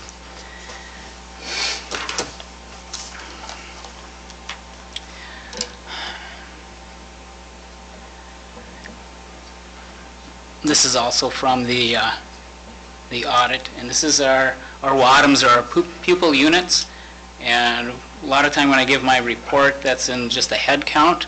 This is the weighted, and it talks about how each student is weighted above. The pencil marks in there, those are my numbers, and it's just for demonstration purposes only, but I wanted to put that up there so you get kind of a feel for, with a small district, what the changes can be with enrollment, whether it's going up or down. You know, you can see in 2019, we're up 11 kids. I just used 15,000 as a rough number that we get for revenue. You know, we increased $165,000 that year. The next year, we had a small kindergarten class, big senior class.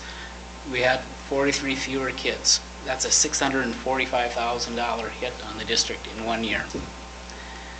The next year, we're up 17. Now we're at plus 255,000. In FY23, we're down 16. That's down 240,000. Net over since 2019, the net is down 31 students, $465,000. Now this is just demonstration. The state does provide a buffer. We have a declining enrollment, and it's a formula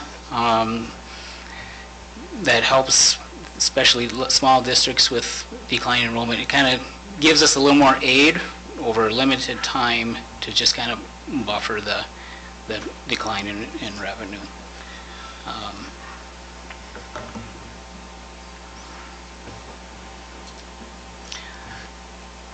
So the need to make significant reductions is not a new development. I just did some quick research and going back to previous board meetings. As far as back as 2019, 2020, at our May 28th school board meeting, we did quite a bit of look at declining enrollment and making some reductions. I'd be happy to share that with the board again. You know, so back then we were looking at these numbers and we knew that we needed to make some reductions, and we did some of those that year. Last March, we were sitting here on March 6th, the special board meeting, where we had to make some tough decisions and some reductions. And in that meeting, I said this is only the start of it. We need to make more reductions as we move forward.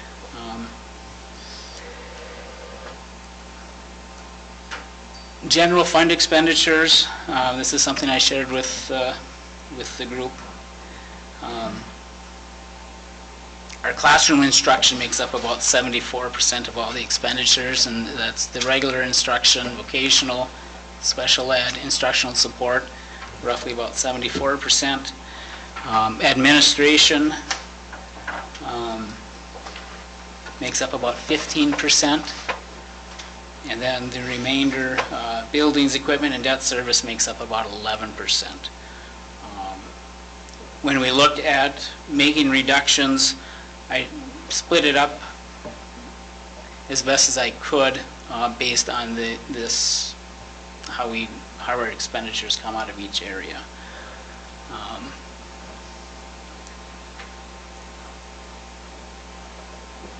And the reductions that I'm going to go over quickly here, this is what was presented at our last meeting with Todd here.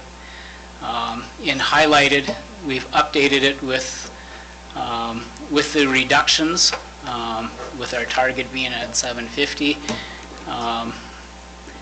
Whoops. This is where we're at. This is where we're projecting at the end of this year. FY25 preliminary, if we don't do anything, well, this is where we'll be at almost negative 300,000 in our unassigned fund balance, and that would put us over SOD. With the budget reductions, we're actually climbing out of the hole, and we'd have almost a $300,000 unassigned fund balance. It would be at about 4.12. It's not where we need to be with our unassigned fund balance, but it's the step in the right direction. So I'll start going through some of the reductions that we are proposing. I did in the board packet, there's a narrative that goes along with it. I'm not going to go through every piece of that. I'm trying to highlight it as best I can. But the total reductions for administration and support services is estimated at $210,000, or about 28% of the total $750,000 cuts that we're proposing. The first one is to reduce the superintendent position to 80%, which is a savings of $30,000, which includes reduction in salary and health insurance benefit. Absorbing the buildings and grounds supervisor position for FY25. I don't think that's a long-term solution, but for the next fiscal year, that's what I'm recommending. This savings would be around $60,000. Duties would be split between myself and several custodial and maintenance staff, and right now it's Kyle and Dale would be taking on some of those duties specific to his area. Realignment to pre-K to a pre-K principal in combination of a dean of students with the AD community ed director. This would eliminate a full-time elementary dean. Estimated cost savings of this would be $50,000. We're absorbing an HR coordinator position, and that's effective this current year. It's on your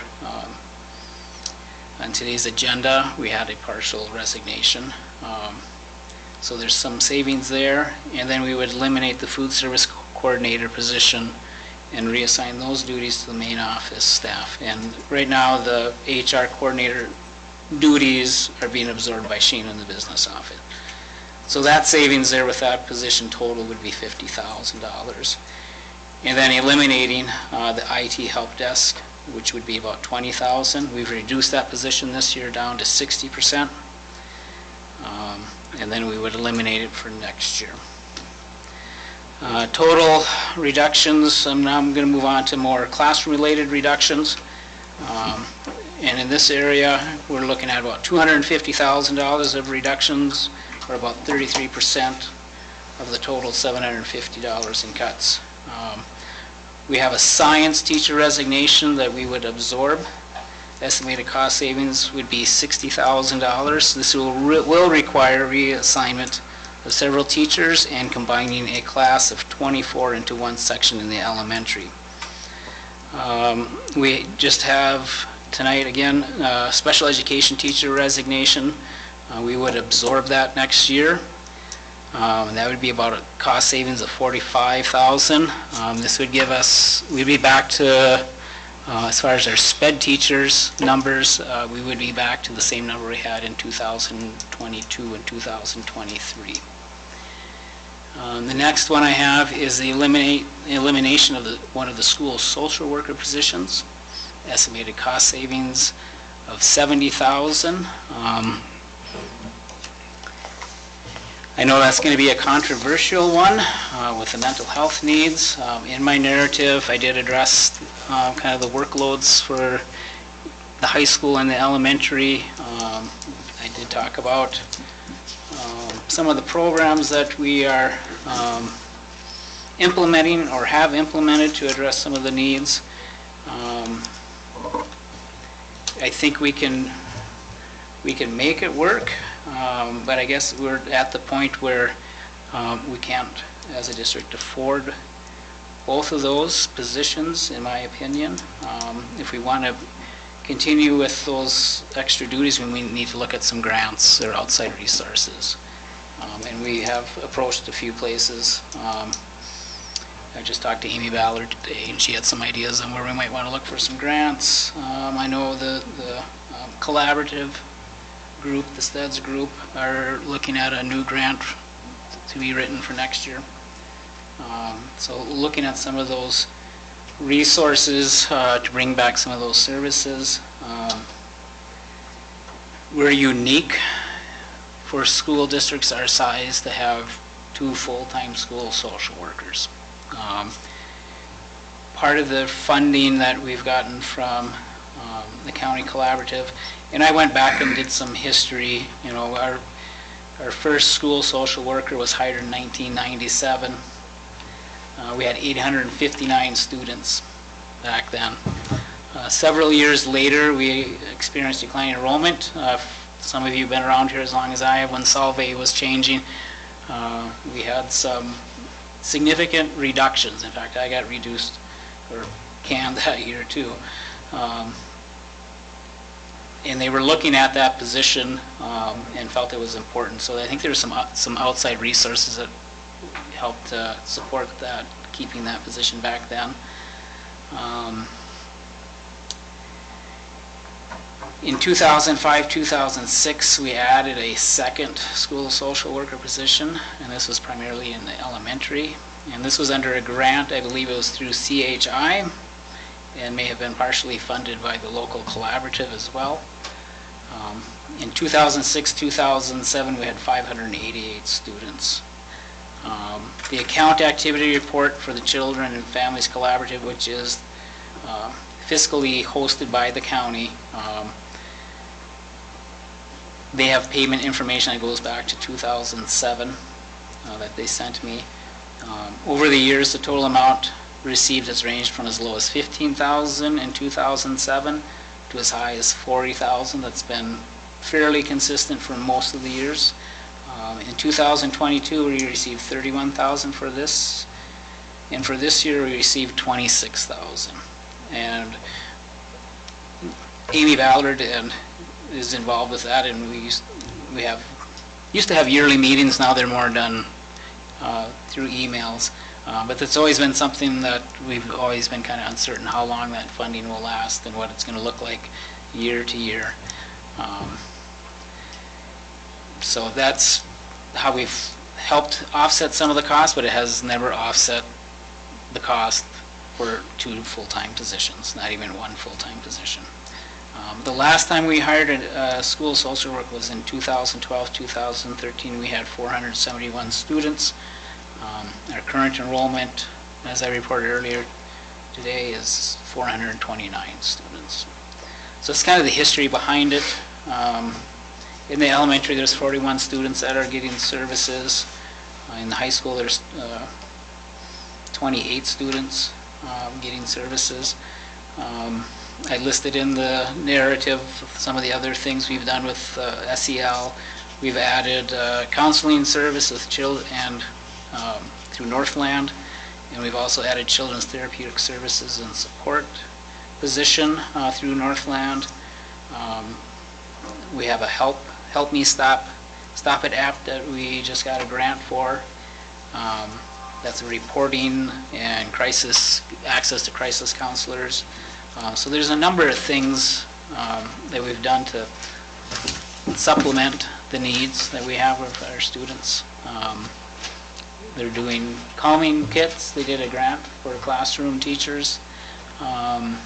Mary's had a couple different grants that she's written for different things through the Northwest Minnesota Foundation.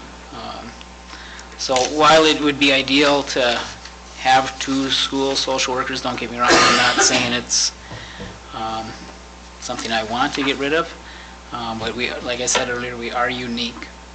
We're a small rural school.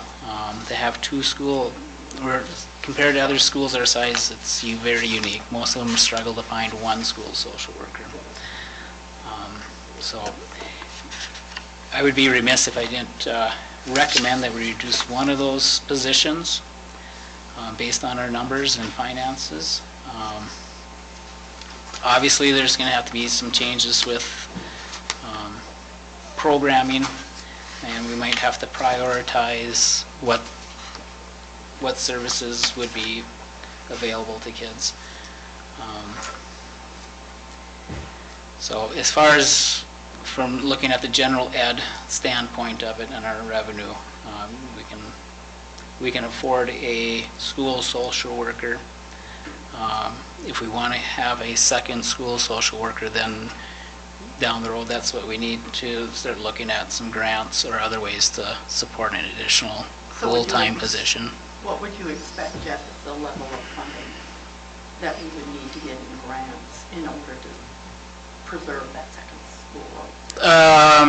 I would say my recommendation would be whatever grants we get would determine the No, level of... But I'm saying, yeah, the level of, but would we be looking for an entire $70,000 to preserve that second position? If we want to preserve a full-time position. Yeah, Yep. yeah. So what I'm saying is any additional position would have to be fully funded Yeah. at whatever level we can. Right, It might and take that's- several yeah, grants. That Yep. was, I just wanted to see if I understood that correctly. Paraprofessionals, we're looking at 3 positions. We currently have 2 paraprofessionals assigned to the school readiness classroom.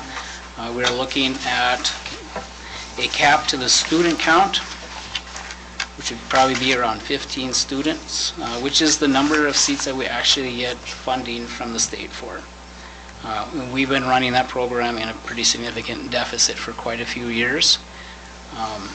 So we're looking at making some adjustments there. This will allow us to reduce 1 para in that program. We're also planning on having only 1 paraprofessional in the media center, and Ms. Merchant is looking at scheduling throughout the day to ensure that the elementary can get their library time and that we're also meeting the needs of the high school. And we also had a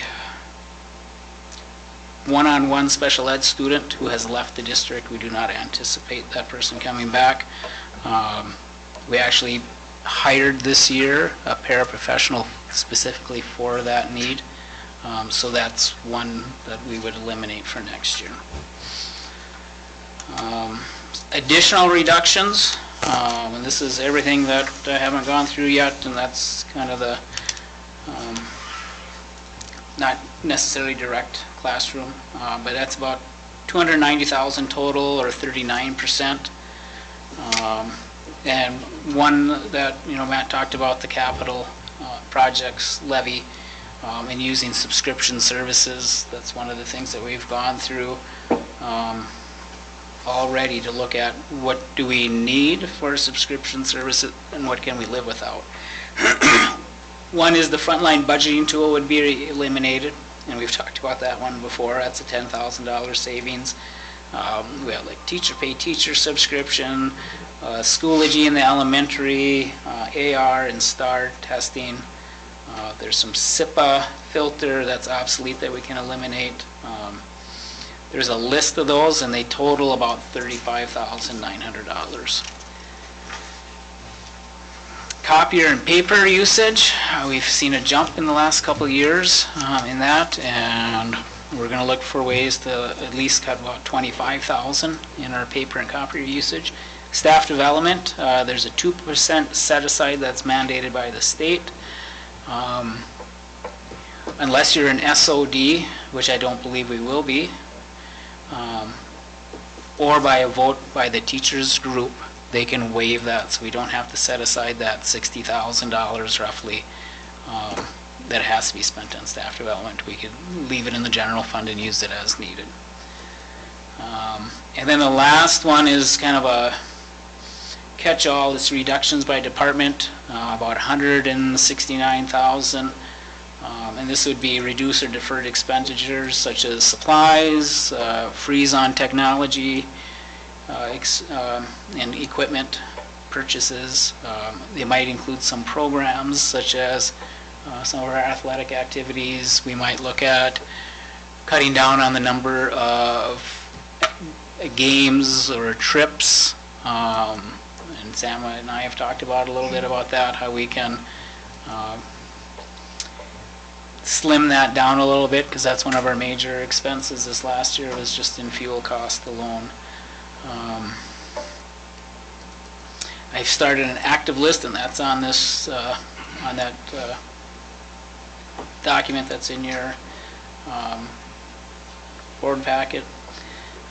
Ed Plus, we're looking at if we can reduce or eliminate our editions of that. The last one that we sent out through the Northern Light region was $1,200. Usually each time we publish and print and mail out, it's about almost $1,500. So eliminating that.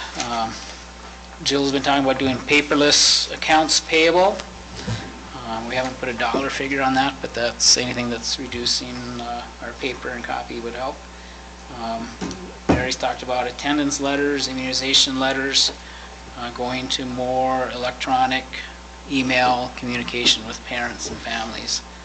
And for this spring, we're looking at possibly $1,000, and for the whole year next year, it'd be $3,000 to $5,000 in cuts as far as just sending out postage and that type of thing.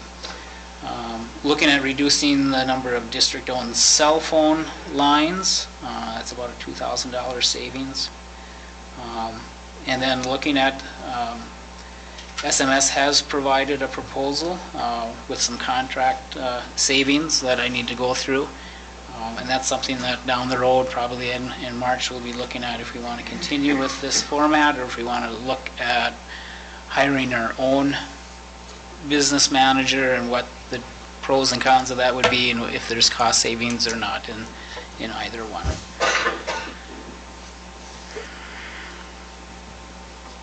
And make sure I didn't miss anything.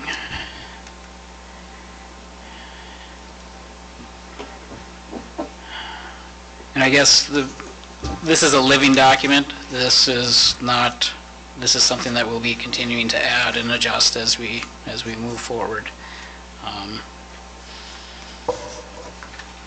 Timeline for all of this. This board meeting is just to present the proposals. March dates to be determined as far as public input meetings. I would like us to nail down 1 or 2 dates and what the board would like to do for a format. In the past, we've done more informal listening sessions, I think we've called it in the past, where we set a time and certain board members to be in here and available to staff and the public to come in, and basically for the board to listen to their concerns and answer questions. That would be an option, or if you wanted to do a formal public input meeting. I think sometimes we're formal where you have to stand up here and it's recorded and people have to present. I think it deters some people from coming in and sharing their thoughts and ideas with the board. I guess that would be my only leaning towards more of some more informal sessions, but that's up to the board how they feel they want to take public input. And then at the March 25th board meeting is when I would like to formally act on the staff reductions.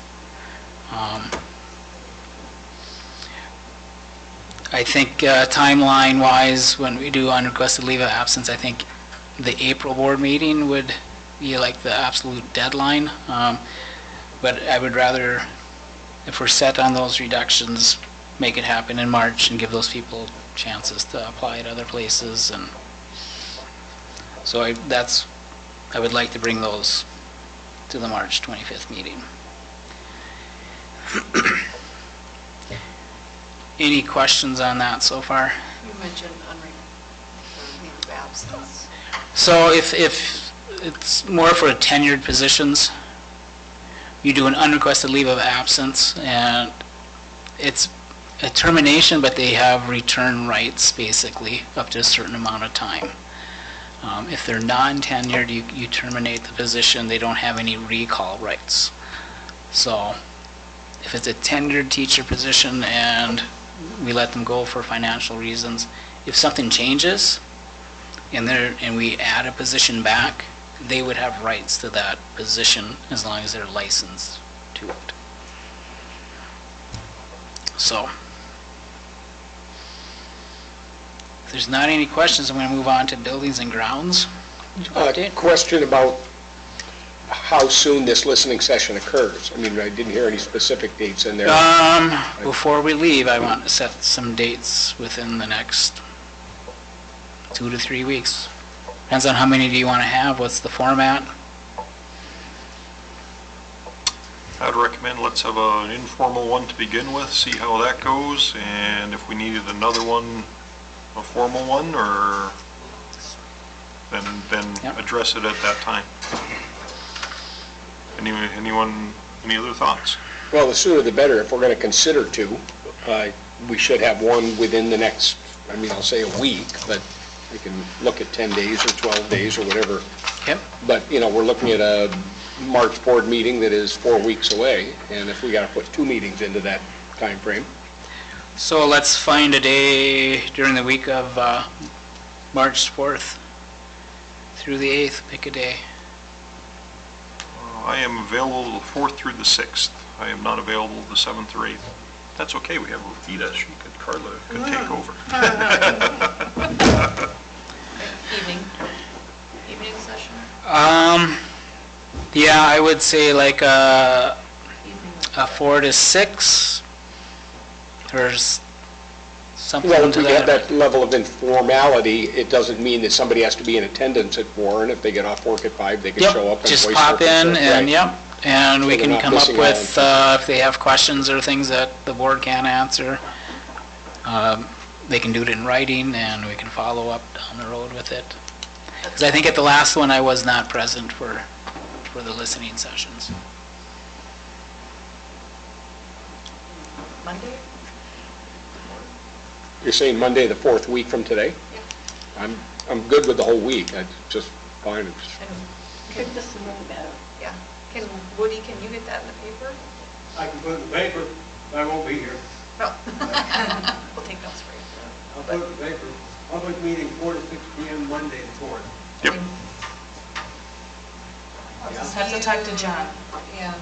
Okay, and I'll make sure that we get it, Bus route covered. Is that enough? Do you Well- want to, or should we start later? Put it a little later. It wouldn't be a little later, it'd have to be like 5:36. And not, if it's informal though, not all of. we don't, if we have, well, we're going to advertise, we'll advertise it as a listening session. You just have to be careful with public meeting laws that if you have a quorum, you got to be careful what you talk, and you can't make any decisions because it's not a formal public board meeting. So We're planning to. Usually, I think in the past we had 2 dates, and we had 3 board members at one and the other 3 at the other one. Or if you can only come for an hour, I mean, it's, and the expectation is that we're writing down suggestions, questions, and sharing Yeah, them. getting ideas about what we might have overlooked or what the public Yeah. thinks is a better idea. Yeah. And I'm assuming we want to just focus on the budget reductions. We have that whole thing with Seth and their facilities being, if a building can survive 60 years, we're halfway through the life of the building. And that's going to play a role too if we end up doing something in November, whether it's a bond or capital projects or I could be at the operating. Monday meeting. Yeah, I could be at the Monday meeting. I mean, whoever could be there is, I think, fine. Like you said, we're not going to be making decisions, so. I'll be at the Monday meeting as well. I will. Okay. Find more informed. Okay, as long as you are careful what you talk about and don't make any decisions. Just listen. This announcement that I have to make will be actually the deadline for the paper, I believe is, For a meeting. yeah, Right. for a meeting. I'll have to check. I'll check with Julie on that. Well, Yeah, I don't think, like- it won't get in the paper. It won't get in the paper. Noon today. It had to be No. this week's paper. So I'll announce it, but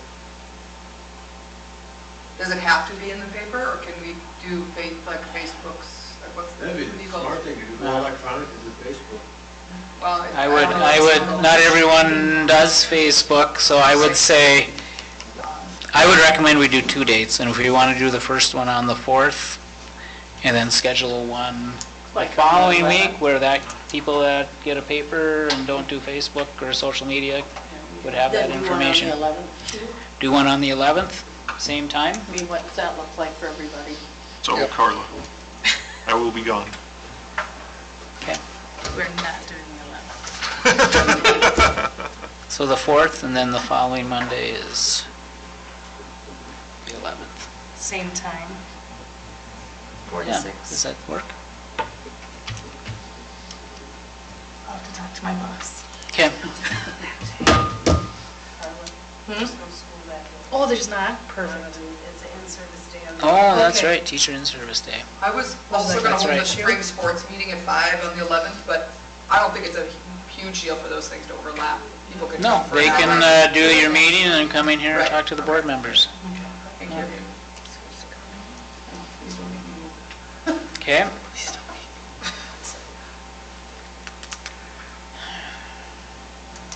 Any other questions before I go into buildings and grounds? I got one, Yeah. Jeff. It's just kind of a curiosity question. With our low enrollment, and there's kids going to school over in Laurel, mostly for, they go there for hockey. How much do we have to pay them every year? We have to give Laurel money that we're receiving from the state? No, they get the state aid that the state sends out, so. And I didn't include this in this, but in the audit, and we can run enrollment reports. Right now, and I'm not gonna make up numbers because I don't know off the top of my head, it's pretty much balanced as far as the numbers of our resident students that go out and the number of students outside that are not residents that come in. So it does fluctuate from year to year, but I think in general, it's almost a wash. Some years we're getting more kids than what we're sending out, and some years it's the other way. I've just heard some pretty big numbers that I didn't know if there was truth to it or not. Figured now it's maybe, yeah. What about the kids that are homeschooled? Is that included in the number of kids you're saying that are going out? Or is that just another district? No, we count them, but they don't generate any revenue for the school, nor do they generate any benefit financially at home. So parents choose to homeschool. They can come to the district if they want like some textbooks, if they want to use our textbooks that we provide. But we don't count them, so we don't lose them. Granted, if we had them, we'd have the extra revenue. But it's not necessarily a loss, because we And don't. can those children participate in sports? And Oh, yeah, programs? we've had them, sometimes they'll come in just for band, for example. Right. Or athletics, and I think anytime we get them in for one thing might lead to more time. And they pay the same amount as, Yeah. as the same as our students do. As if they were enrolled, yeah. Any other questions?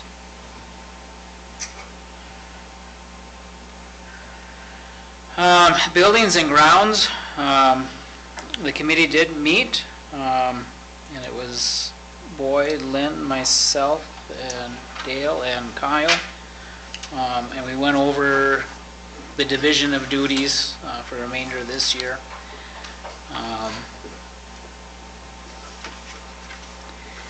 We discussed the options for next year. I know I'm proposing that we not fill that position next year because it's a bigger cost savings for us.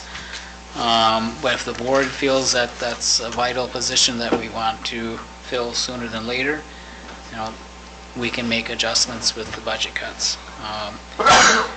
Long term, I don't know. I think if we give it the rest of this year and next year, we're meeting on a weekly basis. We talked about the board committee meeting on a monthly basis, just to make sure that things are running smoothly and we're staying on top of it. I know for a fact we can make it work this year and next year. long-term, that might be something that we want to consider once we get out of this hole. I have not advertised the position, and I know we talked about it at the meeting, but I can advertise for the position now. Doesn't mean we have to fill it in July. What are any strong feelings on, should we take the time to post it, or just move forward with what our plan is and post it after we get into next fiscal year? What was this argument for posting it? Well, you don't have to hire the person, and But there's a reason why he said to put it out, and darn if I can remember what it was. He thought you would identify a pool of candidates that might be possible to add in a year even. Okay. So- He said there are a lot of guys who are looking for that position in the Maskless situation that might respond to something like that, and especially at the end of a school year, because it took so long to reorient themselves to Lake of the Woods County if they came from Rochester or something. You know, they wouldn't be able to leave their job in March to come up here, was his argument, as I remember. You had to get to the school year end. It was something, it was slightly different than that, but He was talking also about somebody wanted to retire up here. Yeah. We'd come up with a position and yeah. I guess my point is, if you're going to advertise, then we should be considering Yeah. the applicants, and Yeah. if we have qualified applicants, then we should probably interview them, and if we interview them, if we identify someone, we should plan on hiring it. And if that's what you want to do, we can do that, but that would be $60,000 absorbing a position. I'm going to really stick with trying to push for the $750,000 cut for next year. I guess I'd say stick with the plan for now. Okay. I just feel that As long we as stick- people are willing. Well, Step up and do that. if we can advertise in a year from now Yep. and have plenty of applicants and time to get the word out and hire someone for FY '26, have them start July. So this is just, next year is just crucial that we make these cuts and get our unassigned fund balance built up as quickly as can, so. And then the last thing, I thought, We're going to talk about the weight room. yeah, Kyle was gonna pop in here. Maybe he got busy with something. I have that on my report too, so we could wait and see if he shows up by then. Let's do that, Okay. because people are probably getting tired of listening to me talk, so. But you probably have more information than I do anyway, so we'll see if he comes, so. That's all I have, unless there's other questions, or, Okay. I guess we'll, there, Principal Mary Merchant. Good evening. Well, I have 2 weeks of pre-K-12 under my belt. I want to say it's going extremely well, so hopefully that's feedback you get from other people, but made a point that first week of individually going into the classrooms and saying hello to the kids, and met with the teachers that first week to really just say I'm glad to be here, and like I said, I think adjustments are going well and we'll continue to make those. I told them I'm not going to be making any major changes for the remainder of the year, and we'll just work the best we can together. Started out at the beginning of February, snow days for all the students. We really just focused on dress-up days, no interruption to the classes during the day that week at all. Just a fun week to be a little silly, quite frankly. Our sixth graders were able to go skiing last Friday, and they had a wonderful time. I was able to catch them. I was here for the game when they came back, and despite not much snow on the ground, when they can make snow and the temperatures cooperate, that's great. So, and everybody came home safe with no major injuries, so that was great. Want to acknowledge Jaleesa Mathias as our AAA award recognition person, and she went to Monoman for the banquet. That was just last week, wasn't it, Sam? I think it was. So nice for one of our students to be recognized in that capacity. On my report, and since it's getting so late, I'm not going to read everything, but I listed things that have been done for career and college. I guess the big one would be our students going to War Road. We were invited to join them for their career fair, and we had 15 students go to that. And Polaris has been here, and scholarship information continues to be sent out weekly. And then last week for the elementary PBIS activity, the students in 3 through 5 went skating, and the K through 2 students had some open gym time. Do you have any questions for me? Okay, thank you. Thank you. And business office, Sheena.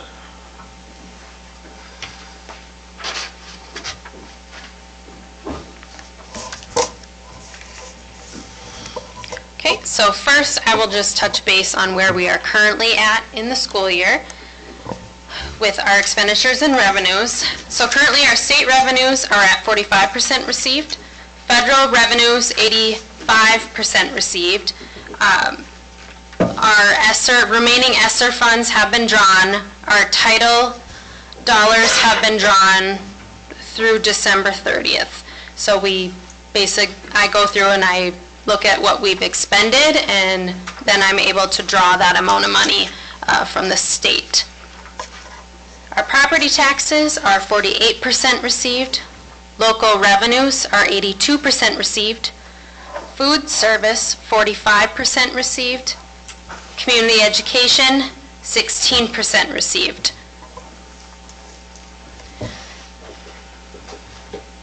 We just spent the remaining funds of our Farm to School First Bite grant. We just received $2,500 yesterday. Sorry, today, it's Monday. So that was our last $2,500, and we do not have any more funds remaining for that grant. For our expenditures, our salaries and wages are 47% expended. Employee benefits, 45% expended. Purchase services, 75% expended. Supplies, 60% expended. Equipment, 92% expended. Food service is 60% expended, and community education is 59% expended. Next, I will go over our revised budget. I did touch base on this at our meeting last month. I went through all the savings we have for this year and what the difference in what we initially projected versus now. And then I'm asking the board to approve our revised budget today also.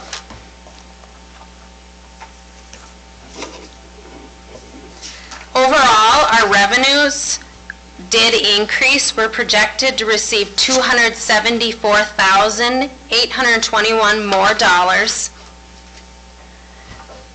Overall, our state revenues are projected to increase slightly. Federal will also increase by about $50,000. Property taxes will go down about $30,000, and then local fees will go down $200,000, but basically the revenue just shifted from local to state. So just keep that in mind. It's just a shift in where the revenue is coming from. Local revenue includes fees, interest, and then levy dollars for our pool and arena. For our expenditures, we basically just went through and tightened a lot of things up. So our capital expenditures, we basically just put a freeze on. And then we're just going to shift a lot of our expenses to capital to try spend down that fund balance. So our salaries and wages increased by $208,298. Employee benefits have went down considerably in our projection.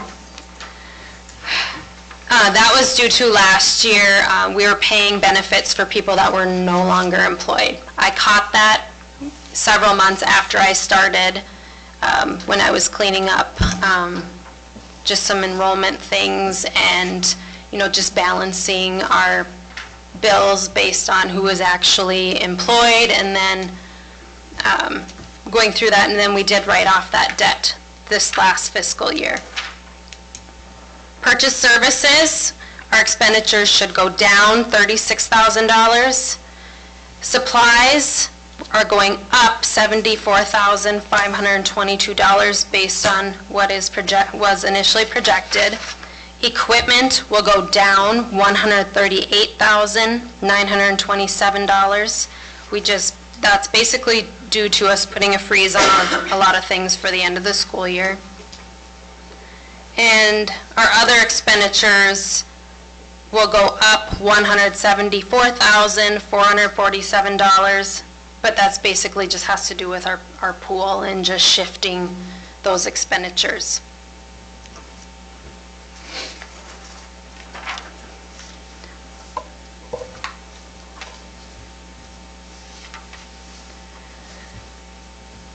So after reviewing the budget, and then different cost savings that occurred throughout the year that we didn't initially project or plan for, I'll just go through those one by one.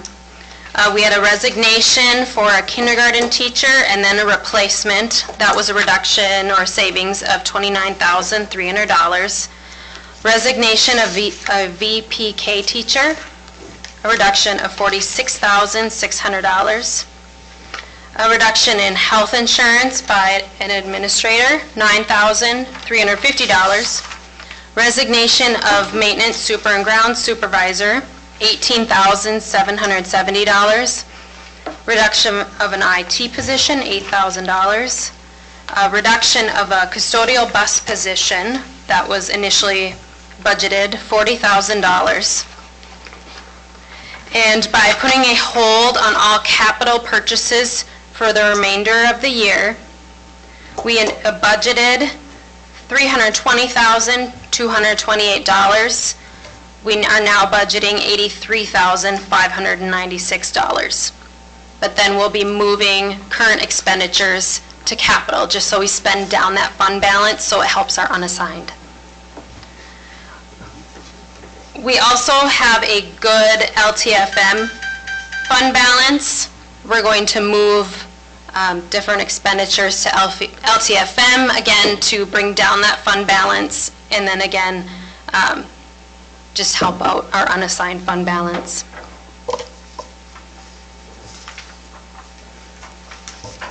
Any questions on the revised budget? I have a question that refers back to the Ellers, the discussion of the hockey rink levy, the lease levy there. He talked about that and the $68,000, which has been the number, I think, for the last 4 or 5 years. So you have an available $24,644. He didn't touch on that, but isn't the pool under the same umbrella?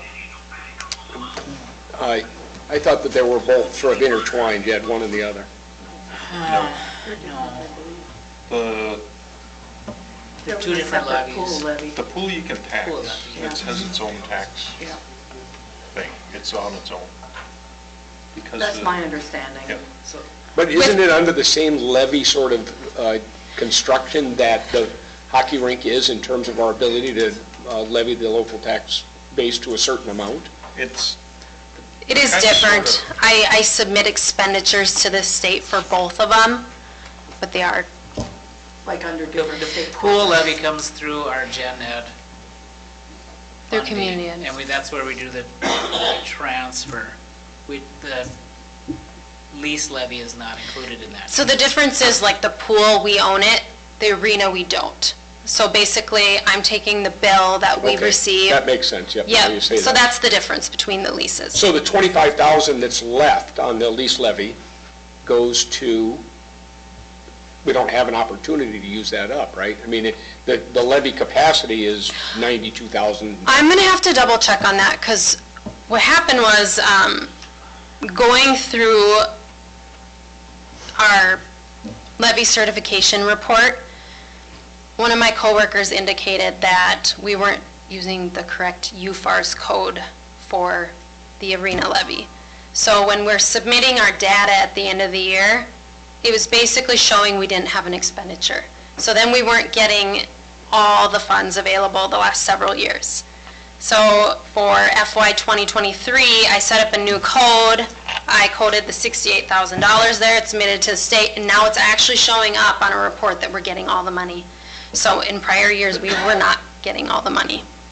Okay, so we're getting it all, what are we doing with the rest of it? I mean, We're getting the 68. We're getting Oh. 68,000. So there was, like 2 years ago, we only got $29,000. Some of that is in-kind But expenditures too.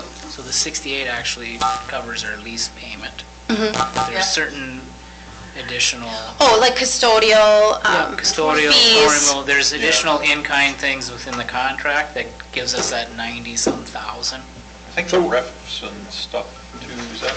I'd have to- The That's contract good. that we set up with the arena originally, so the 68 is actual dollars, and then like you said, the in-kind is personnel, it's posting, I think some of it's the mowing, some of it's the shoveling. It's like that we do. the snow The removal. maintenance around the Yeah, building. snow Well, and so it's work that the school does for the school, for the arena, based on its now proximity. And that was initially, that was set up at the building of the new facility. And I think We there's can a get a copy of formula that goes with contract that. from the arena. yeah, I've got it somewhere at home Yeah. too. Yeah. Another discussion. Okay, Oh, so the overall revised budget, we're projecting a deficit of $41,168. We wouldn't have gotten to that point unless we made some cuts during the year, and we did tighten a lot of areas up. We basically said no more supplies that were unnecessary, so we're just really watching those expenses. Every month supervisors get their expenditure report to review and their fund balance, we get a forest fund balance report, so I'm sending those out monthly once month end is completed prior to the school board meeting. So.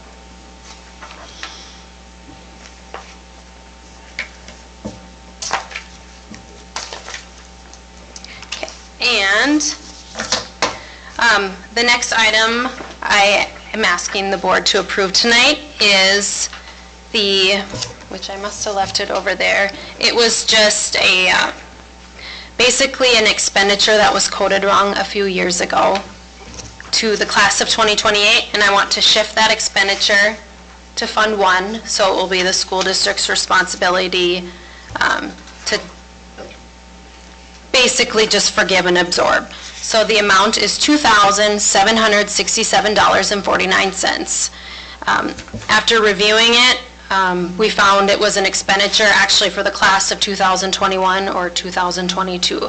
There was multiple fundraisers with this organization that year, and we believe the expenditure was just coded wrong. And I did seek information from AAA, and they couldn't find anything, and then we couldn't find anything here. I did reach out with different advisors from all the classes, and that's pretty much what it came down to. And we wanted to wait until our audit was presented and completed before we made this move, just in case they had a different recommendation. So this will occur in this fiscal year. Last fiscal year, we did take care of a lot of other items with the student activity accounts once we got it cleaned up and back to where it should be. okay. Okay. Oh, yes.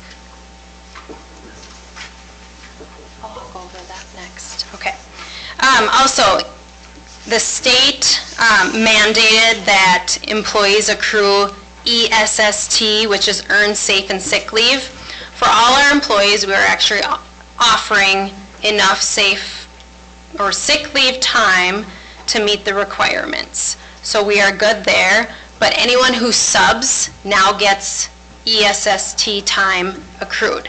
So on everyone's pay stub, it shows their time, and then they're able to even request it in the time off system, payroll system. So we are set up there. I did find out from a few of my coworkers that we do not need to give leave time to coaches. I was told by Region 1 that we needed to, but after doing research and talking with a few other regions, and I think we actually heard that from like the superintendent organization too. We had some language on it, but what I was told was when you're coaching, you get a stipend. So technically, that it doesn't necessarily go towards hours of work, so they do not accrue ESST time. So everyone should have their time showing up on their pay stub, and it'll continue to accrue after I process each payroll. And then once this fiscal year is over, I have to take everyone's leave time and basically give it a new name, so it actually says ESST. But right now we're in compliance with the state. So. Next, I will go over our audit proposal. Last year, Ide Bailey indicated they would not be providing auditing services to us anymore. So we did put together a RFP, and I sent to many firms throughout the state. I want to say it was at least 10, and we only received one quote back, and that was Bergen KDV. So I included on our comparison proposal of audited services what Bergen KDV has quoted us for the next couple years, just because we did have a 3-year contract. I received one quote on Friday, so I apologize this information is late, but I was out of town Friday and didn't have my computer, and I just happened to receive it on Friday, which was the deadline. So Brady Martz sent us a quote, and it is attached, and they provided rates for actually 4 years. I asked for 3 years, and I just did a comparison on different services, and then I'll just go into just my experience of working with both firms. Bergen KDV provided a fully remote audit. They were not on site this past year. Brady Martz indicated that for the first year, just since we're new, they want to get to know us more, and they will do a combination of remote and on-site audit. Nancy Schultzenberg was the manager and CPA that oversaw our school, and we were assigned 3 fieldwork associates. She indicated that would continue in the future. In Brady Martz's proposal, Sarah Niemela would be the manager assigned to our school. She has been a CPA for 12 years. Amanda Skansen will be basically the main CPA assigned to our school, and she has worked with Brady Martz for 14 years. And then 2 additional fieldwork associates would be assigned to the school. I have worked with Sarah Niemela for, 7 years at the Badger School, and Amanda Skansen I did for 1 year for sure. She was one of the fieldwork associates, not the CPA assigned, but she was very thorough and good to work with. I asked each firm to provide a response form, and that is included on page 25 of the Bergen KDV proposal, and then page 29 of the Brady Martz proposal. One thing to point out that Brady Martz has basically quoted $4,000 more between the 2 proposals. So I know that's a concern, and it's something to think about. After completing this first audit with Bergen KDV, I just wanted to touch base on a few things. Prior to audit, it was indicated that Bergen KDV would be subcontracting creative planning to complete our audit. We were not notified of this. Creative planning was located in Nebraska, and I only received notice of who our actual auditor was just a few weeks prior to audit. I did not receive audit portal access to our audit until a few days prior, which left me very little time to prepare and upload anything that they needed. Bergen KDV did not reach out to Eide Bailey for our past audit information until several weeks after our audit. So our audit was beginning of August. They should have had all that information done prior. Normally a consent form is filled out, or they put together a consent form, they send it to me to sign and approve the release of the documents. That was never sent to me till 3-4 weeks after our audit. Bergen KDV does not use smart systems, so when I set them up for access to our payroll software or our accounting software, they did not even enter our software once.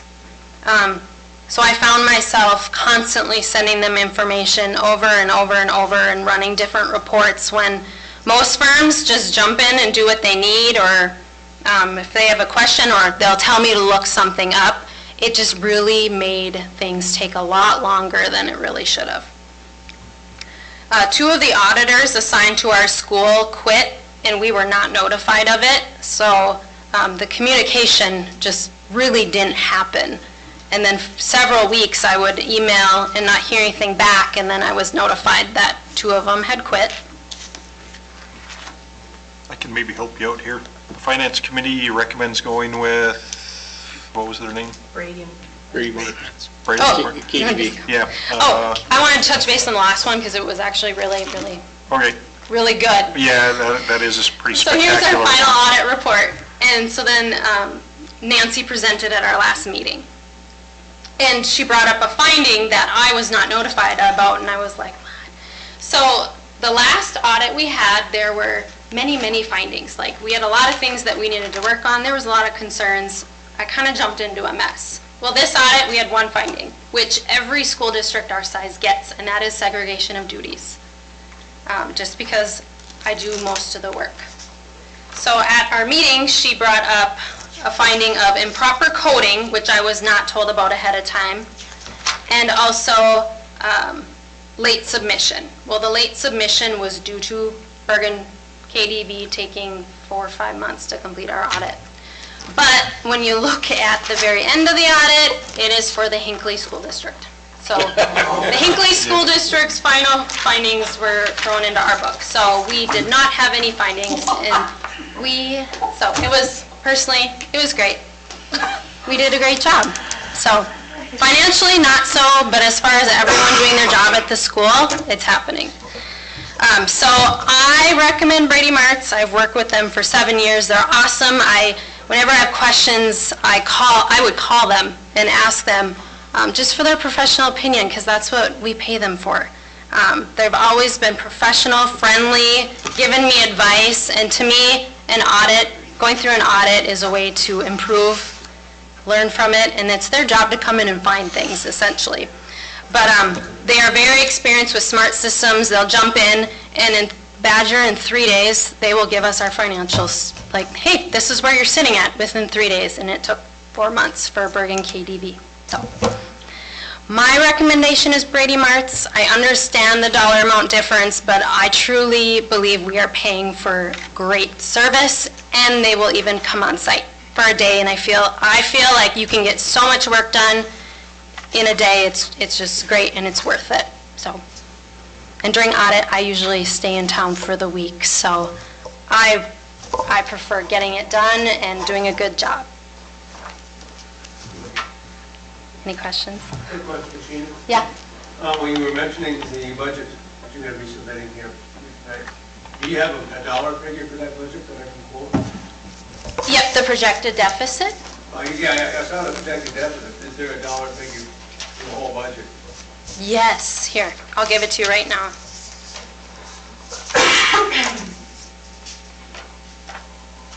Okay. Revenue, $9,339,194. Expenditures, $9,380,362. Thank you. Yeah. I like throwing those big figures around. Yeah.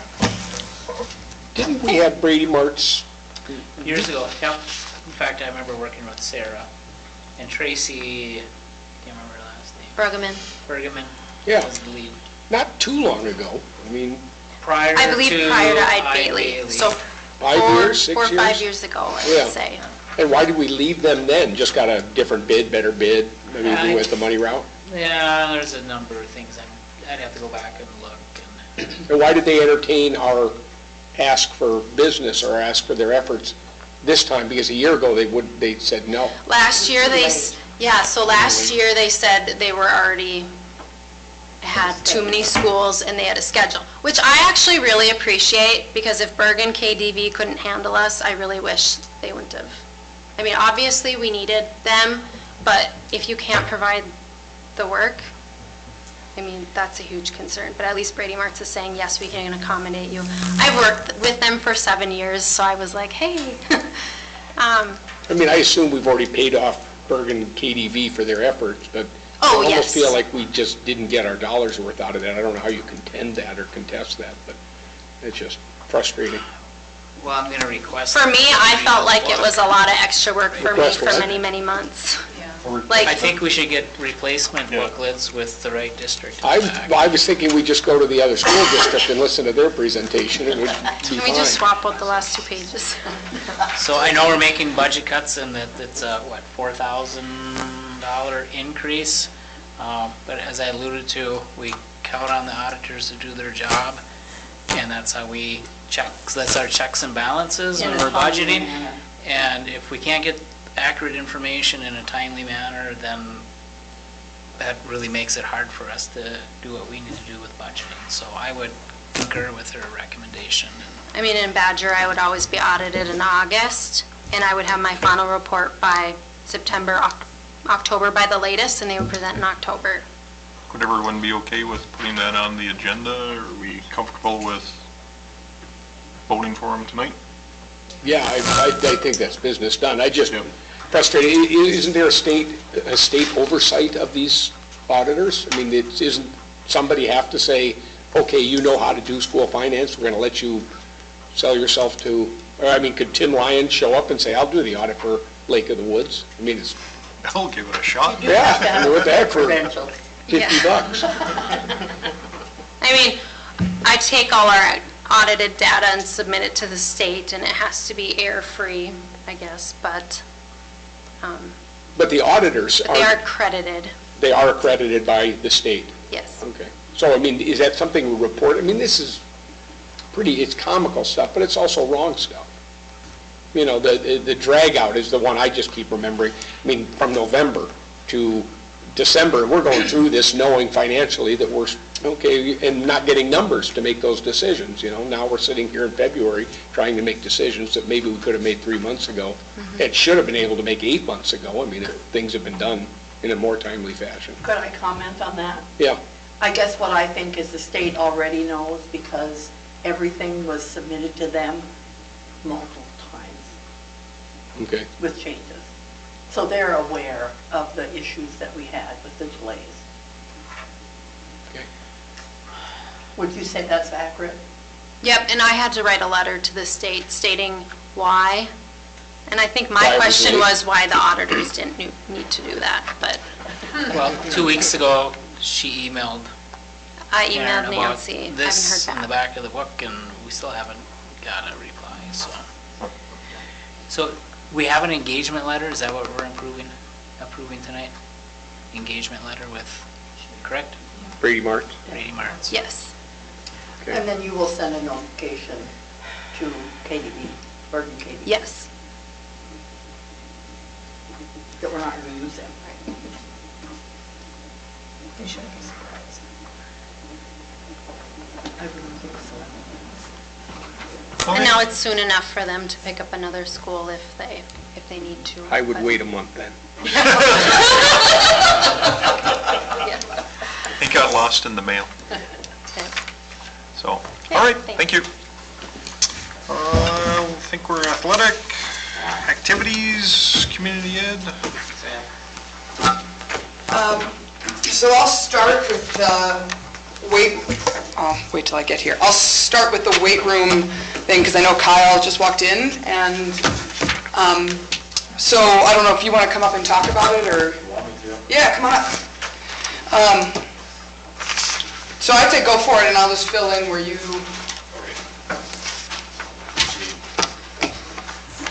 Well, I think you're the... So Kyle has been a really great part of the weight room over the course of the last 18 months to 2 years. Is that accurate in terms of time? Sure. And so he and I have been working on, he's been doing some supervising in the weight room for students who are either outside of athletics or in athletics. And so he and I have been kind of brainstorming over the course of this chunk of time, how do we make this weight room more accessible? Not only for our students, but for the general public. Often that's equipment. Tony Browse is excited in the background. But that equipment obviously is money which we do not have. So Seth Putz got an email through Masmus, which is, I'm not really sure what it is, but... It's a collection of other schools that, I guess when things like this arrive up, hey, we're donating free equipment. In this case, it was free. So we all jumped on it as fast as we could. We got some pretty good equipment out of it, saved ourselves some money. So you have to pop your head in the weight room, check it out.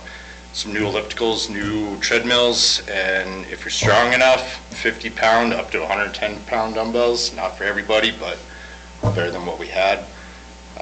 Also, the new benches in there, just safer for the students to use. The ones that we had were repaired numbers of times, just kind of getting by. So there was some much needed things that got replaced. So it was a good thing. Awesome. Free. Yeah, free. And so this list that I have on my report, and I think what Jeff submitted, Kyle did research to put those numbers together, which I'm glad he's here because he's the kind of expertise behind this, right? Like the weight room is good, right? I should know more about it as the athletic director, but I'm appreciative of expertise, both in him and in Beef, to know what are the specifics, what are the machines that we need. So we literally got these pictures in this email and kind of circled the pictures and said, what do we want? And then I start kind of scurrying around to the various powers that be, Jeff and Mary, and say, can we go get this stuff? So Sauk Rapids, that's where they went. Sauk Rapids said, yes, we'll hold on to it for 24 hours if you can get here. And so Jeff and Mary said yes. So Chuck Merchant, Kyle, I think Mary voluntold Chuck, Chuck Merchant, Kyle Avendroth, Dale, and Seth all went down to get this stuff in 2 Suburbans and 2 covered trailers. So I was a little bit of an organizer, but not the legwork on this because, and there's a lot of thank yous to go out because this is a huge dollar amount. For those who don't have this in front of them, over $10,000 worth of used equipment. That's the other thing, is all of these totals are used. If we were to buy this equipment new, I think we'd probably 3 times that.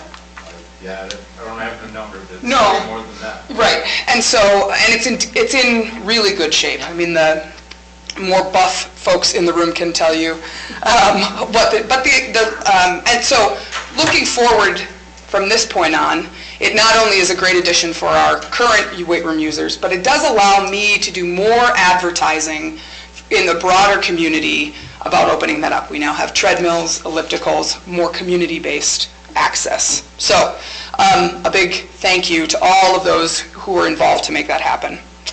Here, before you let Yes. Kyle off the hook that quickly, do you notice that? I mean, do kids show a renewed interest in stuff that's new? I'm not a weight room person, but does a kid go, wow, this is new and better and I'm going to come in more often? Do you see that kind of I mean, you've had it in there, what now, 2 weeks?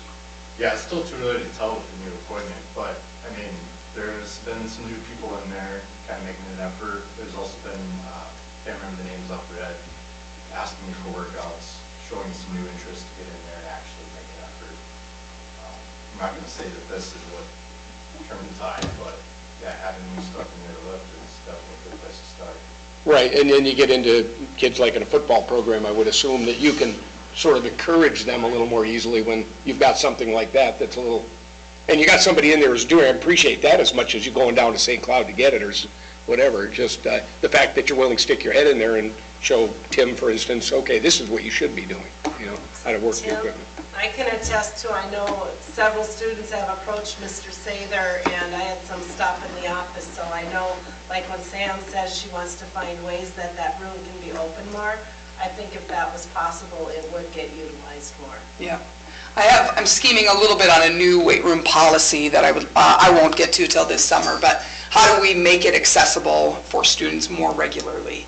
And that has to include liability concerns and supervision and all of that, but I think there's a way to do that so that it's doable. I also think this isn't, to your point, this isn't the stuff that maybe attracts an 18-year-old who's looking to get buff, but it does alleviate the cost pressure of finding other stuff that we need, right? We now don't have to spend money on 2 treadmills, 2 ellipticals, and a pedal bike as the cardio, but we can spend money on a new dumbbell set, which, yes, we've gotten some 50-pound to 110-pound, but that's not the majority of the dumbbells that are going to be used. So our next big purchase, I think, at this point is probably a new set of dumbbells that are rubber, they're safer, the ones we have in there are so old. They were used when that weight room opened when I was in school. My point about this is that this alleviates the pressure of all of the rest of equipment and allows us to focus on the stuff that does need safety. The other one is the flooring in there needs to be addressed also. So it's exciting. It's an exciting deal. I only have 2 other things. A pool update. You've heard a lot from me on the pool. I am excited to come kind of full circle to say that some of the changes we've made have improved pool attendance. So there were 2 days within January where we had 80 plus swimmers on a single day at an open swim event.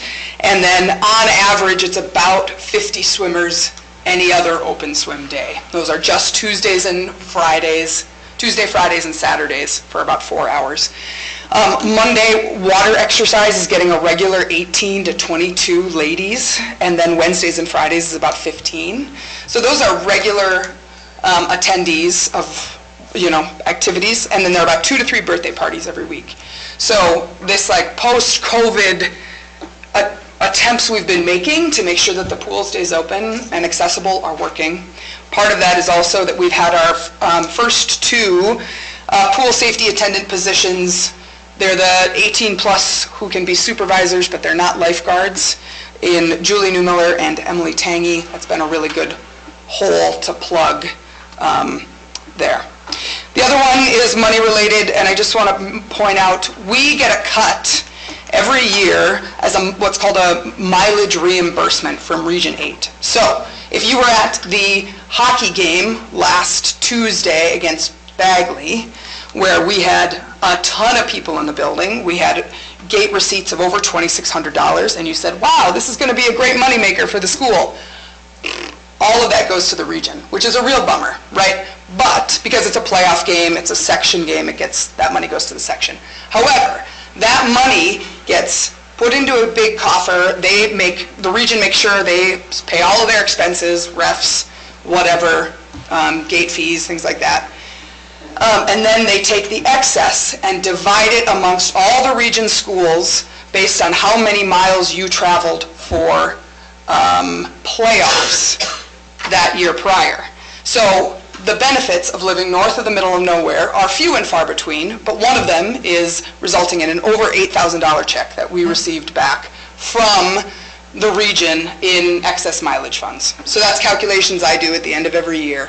We just deposited that, I think, like I said, over $8,000. So if you hear people complaining about, oh, we don't get any of that money, the region is good about dividing that up in a way that we get a good kickback and compensated for the travel we have to do. Any questions? Great. You're all champions. We're going to make it, I promise. Food service? No, I think it was just information in the board packet about the part-time position hire, welcoming Aaron Ellison. So that was kind of a budget reduction because we had been one full-time person short and we were able to find a half-time person.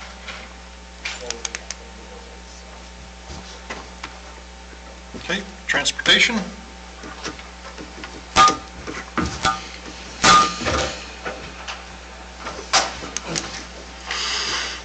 I'll keep it short and sweet. I'm losing my voice, so. I just want to go over the fleet mileage. Is this on? Yeah, it is. Yep. You're good. Our total bus mileage, which we have 15 buses, we're right at about 1.4 million miles. And our average bus mileage is around 92,000. Now, to put in that perspective, World's at 114,000, so we're a little less than them, so I'd say we're a little better shape.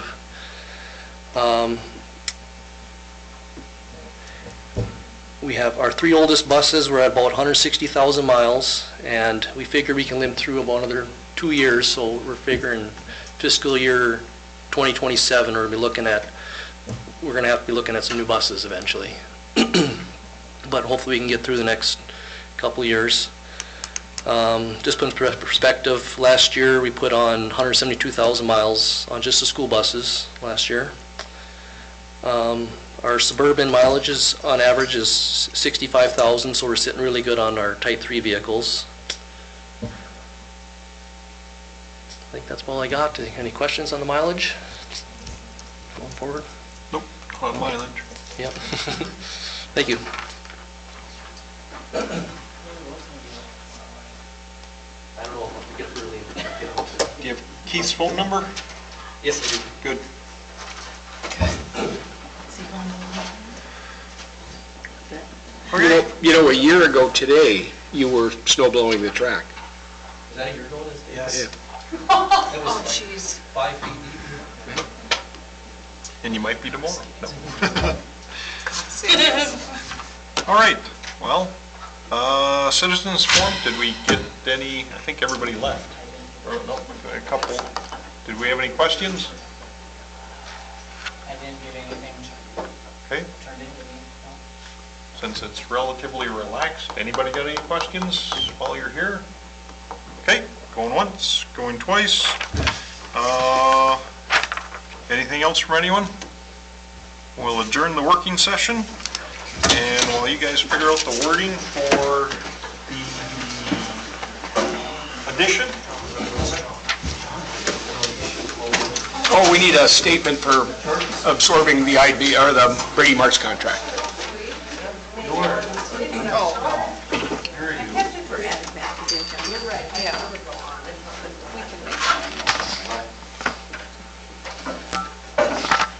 Simple and it says it. Perfect. Okay. One of my concerns about the public meeting being that casual, you know, that 2 hours, filter in, filter out kind of a mentality. No, I'm not sure it's bad. I don't